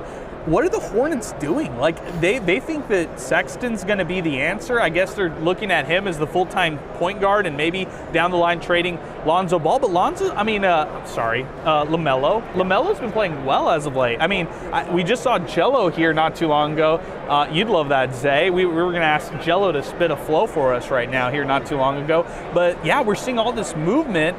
And speaking of the Ball brothers, Lonzo gets dealt today, or waived today, away from the Jazz. So now Lonzo gets a chance to sign with whomever he wants. I'm happy you mentioned Jello because it's not Jello, but it's jelly, as in jelly roll. And we've got a pair of tickets to give away for Post Malone and Jelly Roll, which again, think about what's happening. Folks, the on sale date is going to be next Tuesday, the 10th. So we're talking about essentially 6 days from now, 10 a.m. through livenation.com. So that's going to be happening. They're calling it the Big Ass Stadium Tour 2, Wednesday, May the 13th, with Post Malone, Jelly Roll, and Carter Faith. And we can win it before you can buy it here on 600 ESPN El Paso. How cool is that? We're giving away tickets to this one. I saw the news earlier this week. It made a lot of headlines here in El Paso. It's great for the Sun Bowl, great for El Paso to get big concerts like this. I saw some people get mad that, hey, Jelly Roll and Post Malone are going to Albuquerque, why not El Paso? Well, turns out they'll be in the 915, they'll be in the Sun Bowl. They're going to pack that Sun Bowl out. That's going to be a sellout concert. In fact, we need to come up with a really good trivia contest to give those tickets away. And I thought of one. I thought of a great contest. In fact, the first person that gets through at 505-6009 and can answer this question will win the tickets. Here we go. Name the schools or school that UTEP beat at the Sun Bowl this year during their 2025 football season. So name them. The first person that can tell us the school or schools that UTEP defeated at the Sun Bowl in 2025 is going to win the pair of tickets to go see Post Malone and Jelly Roll out at the Sun Bowl May 13th. Yeah, Zay could come up with that one quick, so we don't even have to text him the answers. Zay will be ready to know, and that's the only hint that we can give out there. But good stuff. 915-505-6009. Zay, you could shoot me a text if and when we have a winner to make this one happen. Yes, and I do think Zay knows the answer to that. Oh yeah. Zay, do you feel pretty confident you know the answer? Good. I'm sure they are. Hey, I want to make it fun, but I'm also like, let's give these away. It's 3:53 in El Paso. We're not even supposed to be on the air yet. So if you have been great, good enough to hang with us the whole afternoon and you're listening to the show right now, what a perk and bonus. You could walk away with 2 tickets to go see Post Malone and Jelly Roll before they go on sale. What a cool concept too. I mean, having that opportunity to give these away, great stuff right here. Can't wait to give these to a winner. They're gonna be heading out to the Sun Bowl to watch Post Malone and Jelly Roll. That's cool stuff here. 1 down, 1 to go. Sports Talk continues live here at Media Row out at the Moscone Center in downtown San Francisco. We're going to take you up till 5 o'clock. Then it's John Teicher countdown and tip-off as the Miners get ready for Sam Houston State. Big road matchup, and it's coming up right here on your home for UTEP Sports, 600 ESPN El Paso.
and Zay on Monday. That's good to hear.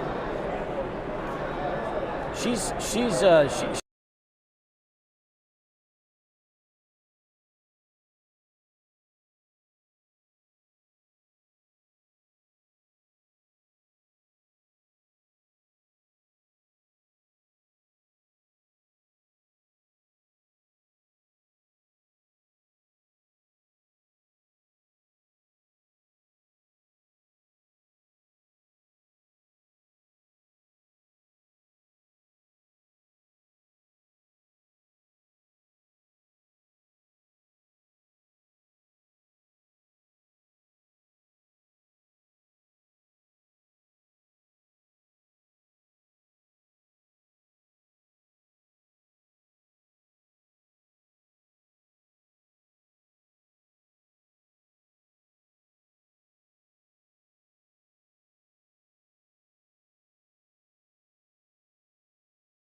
We've gone continuous since noon with laying down the law with the Foss and Mel Owens, the former first-round pick of the Rams, and the Golden Bachelor, who is here with his fiance Peggy. By the way, she is a terrific lady, having an opportunity to meet a lot of folks for the first time.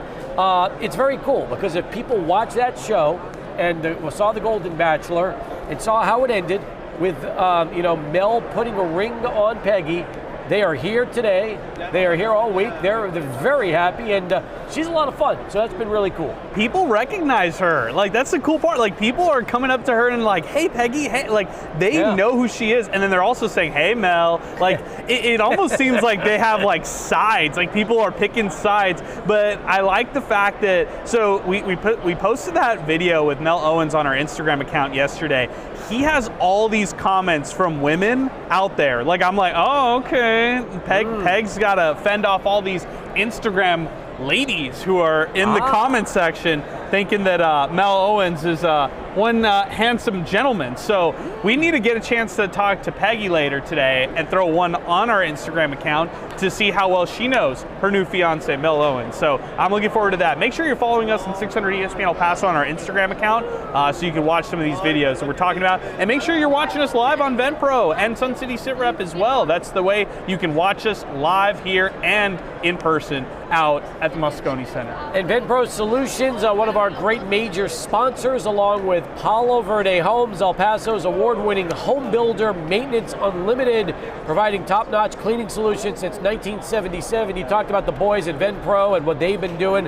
And if you're ready to grow your audience and your revenue, it's time to go pro with VenPro. Not to mention spine and rehab specialist, Dr. Harry Koster and his team, spine and rehab specialists. They have been terrific. Our four major sponsors that are going to be with us the entire time. Special shout out to Lauren Hodges and Longhorn Distributing for getting us out here to San Francisco as well, and all of our sponsors that have jumped on board. Yeah, I want to give a plug to Sun City Card Show. They've got their next card show coming up at Starlight Event Center on Valentine's Day, February 14th. Roto-Rooter, Thomas Adams Apparel, the Men's Clinic at Bella Paloma Med Spa, 915 Tours, New Start Homes, and so many others. How about the fact that not that long ago, George Guajardo was with us. Yes. He was part of the team at 600 ESPN El Paso.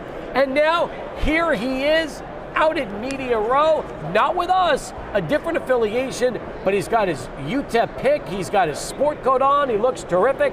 Well, I'll tell you what, George, welcome back, man. Great to see you. Yeah, great to see you guys. Thanks for having me. So you tell me, what's your first trip out to the Super Bowl been like so far? A bit overwhelming. I got here, I didn't know where to go. I was a little bit lost. Like, getting the credentials right was kind of tricky. But as soon as I walked in, it like struck me how much of a big deal it is. Dan Orlovsky was standing in front of me, and they were just moving him because he had a beast. And then after that, it's just people like Sean Merriman, right? CeeDee Lamb, like. So it's been pretty impressive. I don't know. How do you feel coming back? I mean, what is this, your fifth time? Fourth time now. I feel like the very first time was a little overwhelming. We didn't really know what we were doing at the time. But since then, it's like riding a bike. We get comfortable. You just try to make the show sound as action-packed as you possibly can in the amount of time we have. And for that reason alone, it's been a lot of fun for us to do this now for the 4th straight year. I would say also the biggest difference that we've noticed is there's less radio stations, George. It's more podcast heavy, and a lot of colleges, just like you. Arizona State's where you're coming from. You're doing your master's over there in Tempe, and you get a chance to see not only undergrads, but some of your colleagues who made the trip out here to Media Row. What's the takeaway about the change of scenery then from radio to podcast? What do you guys see that as? How do you guys see that? Well, you can tell the answer to that question because we're now filming live this show thanks to VenPro and YouTube. So that's kind of how we've evolved. We even said last year when we wrapped it up and we were leaving and leaving New Orleans that Friday, I told Adrian, we have got to get some kind of video component to this broadcast because that's what we're missing. In other words, rather than complain and say, the radio stations are not here anymore, it's got to evolve. You got to figure out a way to essentially do what everybody else is now starting to do, and that's been the greatest part for us, having the great team from VenPro with us this entire time. The other part to it is, I think it's opened up more doors for us. We've gotten some amazing guests this entire week. Like yesterday, getting a chance to talk to former Heisman Trophy winner Bryce Young and Rico Dowdle, who played for the Cowboys as well and is a free agent. Like, I don't know if we would have had these opportunities if they just looked at the Shield or look at the affiliation and said, oh, no, we can't go on this station, we can't go on that station. We're kind of our own free agent in that sense. And I think I'm so impressed with what really Jaime and Christian have done for us at VenPro. They fit right in instantly. There was no real worry about how this was going to go or how that was going to go. They essentially decided right out of the gate, okay, we want to do this, we want to do that, and they made that happen. So we've been really fortunate about that too. So for us, it's been good, and we were actually talking last night about what we could continue to do to evolve and grow this thing, and that's kind of the best part about being here is just already, even though we're only in day 2, we're already thinking about next year in LA and what we could end up doing. Yeah, that's awesome. Speaking on the guests, that's been incredible. Clint Bruce today, the only Navy SEAL to ever play in the NFL, one of a short list of Navy service members, right? And so we were able to share a bond about our service together. So shout out to Clint Bruce. But that must be so exciting for you guys to get to interact with all these characters out here. It's fun, and I'm sure for you, again, one thing we've also noticed about not just all the podcasts, a lot of colleges here. You've got Marist here, you have Syracuse here, Arizona State is here. Ithaca. Texas Southern is here. So it's really cool to see all these different schools and how the NFL has been accepting to bring all of you in here so that as a college student, you can see what this is all about. Yeah, it really is incredible. I think Bryant's here, Northwestern as well. So it is true. It is a good blend of younger adults mixed with seasoned professionals like you guys. Do you have anybody on your list you want to see before it's all said and done? Oh, I got to see CD, got to see the playmaker Michael Irvin, Darren Woodson. This is going to sound crazy, I would like to see Jerry Jones. Honestly, yeah, I would just like to see him. I don't know. Have we ever seen Jerry Jones here? That's a good point. I think we've never seen. Actually, I don't think we've seen many former Cowboys coaches or even current Cowboys coaches. So low profile for those guys. 1 year Wade Phillips was here. I think it was the very first year we were in Phoenix. We saw Wade walking around a little bit. But you're right. There are not a lot. I don't think we've ever seen Barry Switzer. We definitely have never seen Jimmy Johnson. And then you look at some of the other guys over the years, Dave Campo and Jason Garrett. We didn't see Dak. We didn't see, we haven't seen Tony Romo out here either. So I've never seen Tony Romo since we started this. Maybe Parsons, but I almost want to say we didn't see him. We haven't seen him this year. I saw him. Zeke years ago. Zeke was here. Yeah, that's a good one right there. And I love it. Like the funny part about Radio Row is all these agents are talking to each other. Like I'm seeing Drew Rosenhaus talking to like all these different people out here today. He's one of the agents out there that a lot of people know. They're talking behind the scenes, and then CeeDee Lamb goes on one of the shows, I think it was Get Up or Good Morning Football. He gets on one of the shows and says how he has been talking to George Pickens. They were both in the Pro Bowl. Right. He was talking to George Pickens, and Pickens was saying how Green Bay is trying to lure him over to Green Bay, and CeeDee's saying this out loud. He's talking about tampering on Radio Row. Like, that's hilarious. That is funny. Again, we're here right now with George Guajardo with Arizona State, the University, the Cronkite School of Broadcasting for your master's. How's that program been going for you so far since you left us at 600 ESPN El Paso? It's been amazing. It's been really busy. Obviously, like the wheels haven't stopped turning. I have a ton of assignments to do when I get back to my hotel after this, on top of working on the story that I pitched before I came here. But it's been a lot of fun. I will say, shout out to UTEP. The transition hasn't been a huge leap because I think the program at UTEP has been so good. So shout out to Kate Gannon and the multimedia journalism out there at UTEP for preparing me to be successful out here. I love that. And now, do you have anything else you want to try to accomplish while you're here over the next few days? Yeah, I mean, I really want to be able to get my story to be fleshed out. So Adrian was putting me on about the Bad Bunny press conference tomorrow morning, so going to get an early start on that, and then hoping to get a chance to talk to the representatives from Apple Music to see they're really going to be the backbone of my story. So that's going to be it. Now, have you already been credentialed for Bad Bunny tomorrow? If not, no. Adrian will tell you the greatest story ever, which was how he snuck in to that press conference a year ago. So you got to be there early, George. Yeah. That's all you have to do, and act like you're there. Act like you're there for a reason. Dress like you're dressing today. Right. Yep. I mean, tomorrow come out early. It says it starts at 10. For Kendrick Lamar last year, I was camping out 90 minutes before, and I told Steve, I'm sorry, I'm just not going to be available. Kendrick's my guy. I want to be in the room. I know I'm not going to get a question. I just want to be in the room. And there was all these different outlets, Complex, at XXL, and then at one point they cut everybody out, like no one else can come in.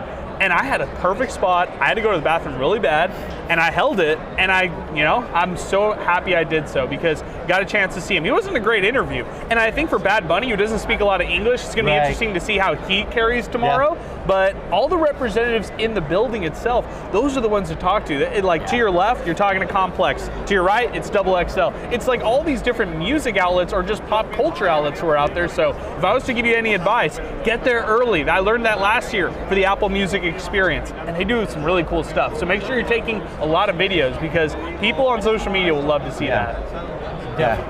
Definitely. Anything you want to ask us before we go to break? What's this? I guess what are you guys looking to get out of this? What's one story that you guys wish could be told that you don't think is getting out there? For the most part, I feel like everybody's talked about what this whole experience is like. It is interesting that it's kind of gone to San Jose on Monday, and last night we were like 45 minutes away at the EA Sports Complex for the media party. So they've really spread this out as much as possible. The stadium's in Santa Clara, so there's a lot going on in that aspect of it, instead of just being centrally located in one particular area like normal. Yeah, I would say the other storyline to kind of harp on is a perfect segue to what we're going to do next in our next segment.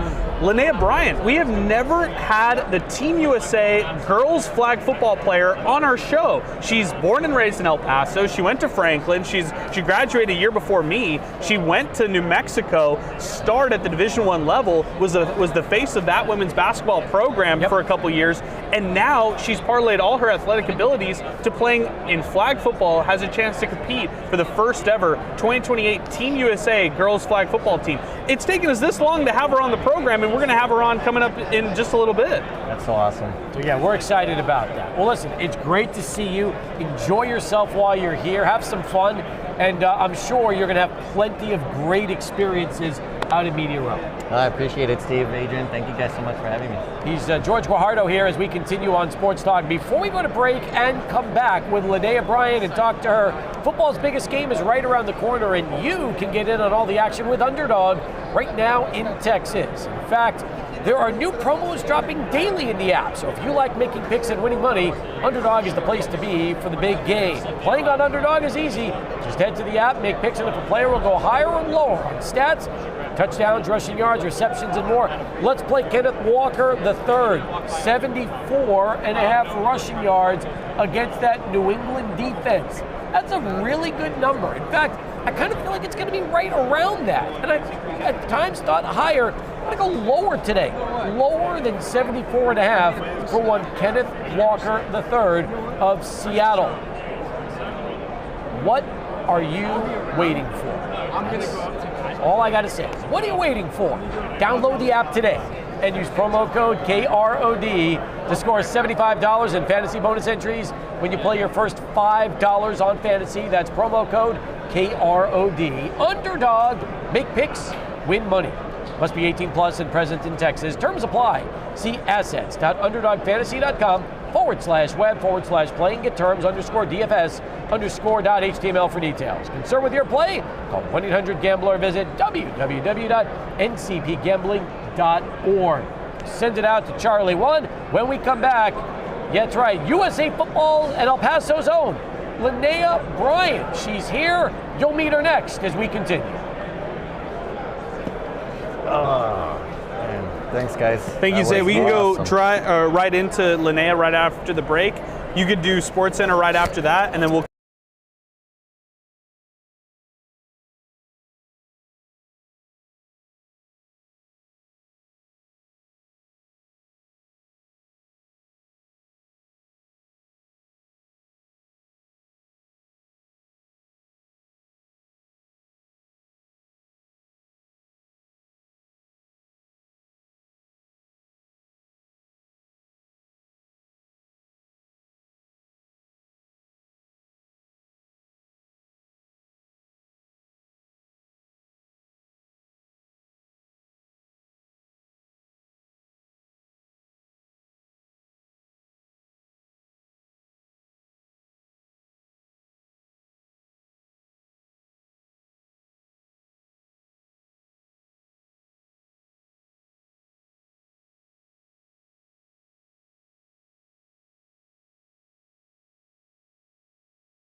Rehab specialists, Dr. Harry Koster and his team, our great friends at VenPro Solutions. They have been so good. Jaime and Christian have been terrific all week. Maintenance Unlimited and Palo Verde Homes are major sponsors, and along with all of our supporting sponsors as well. Winding it down, tomorrow, Friday, they are going to be monster shows, and I mean it, monster broadcasts. So we cannot wait for that as we get you ready for UTEP basketball. I don't even know if John's. We were trying to get a hold of John during the break. I'm not sure if John is back yet, but if he is, that's great. If not, you'll hear from him in less than 10 minutes. Adrian, thoughts on the Miners tonight, going up against Sam Houston State, trying to take a little momentum after that big home win on Saturday? The first thing I'm going to tell you is the supposed rivalry, whatever, the battles between UTEP and Sam Houston are all but over. I mean, it's done. This is going to be it right here tonight, and then the return game back in El Paso, and then no more Sam Houston. So all the Twitter trolls out there, they'll be out. They're going to be expecting Miner Talk. No Miner Talk tonight. We'll be out here in San Francisco instead. We've got a jam-packed Miner Talk on Saturday after the Battle of I-10, but of course I'm going to be watching. I got to find a bar and convince them, hey man, please play some UTEP basketball. I'm going to see my buddy Luis tonight. I'm going to see him tomorrow with his girlfriend Addie tomorrow, so looking forward to that. But tonight, UTEP basketball, I'll be watching. I'll be tuning in. Excellent. We're excited about that. Let's do a welfare check on John one more time, just to see if he's here before we wrap things up. Tice, are you here? No John. I hope we get him in 5 minutes. I guess we'll find out. That'll be a lot of fun. But in the meantime, huge props to UTEP Zay producing the show today. All of our guests that have joined us. VenPro for being here. Jaime and Christian and that whole team. And cannot wait for tomorrow. I'm just as excited about laying down the law these next 2 days with Foss and Mel as I am for us. Me too. I can't wait for everything coming up tomorrow. We've got a jam-packed show tomorrow, so everybody tune in, 4 o'clock back home, and we'll be back in action for 3 hours. In the meantime, for Adrian, for Zay, for Foss, for Mel, I'm Steve Kaplowitz. We will bid you farewell from San Francisco. Miners, Sam Houston State. Coming up next, 600 ESPN El Paso. All right, Jay. Thank you so much, man. We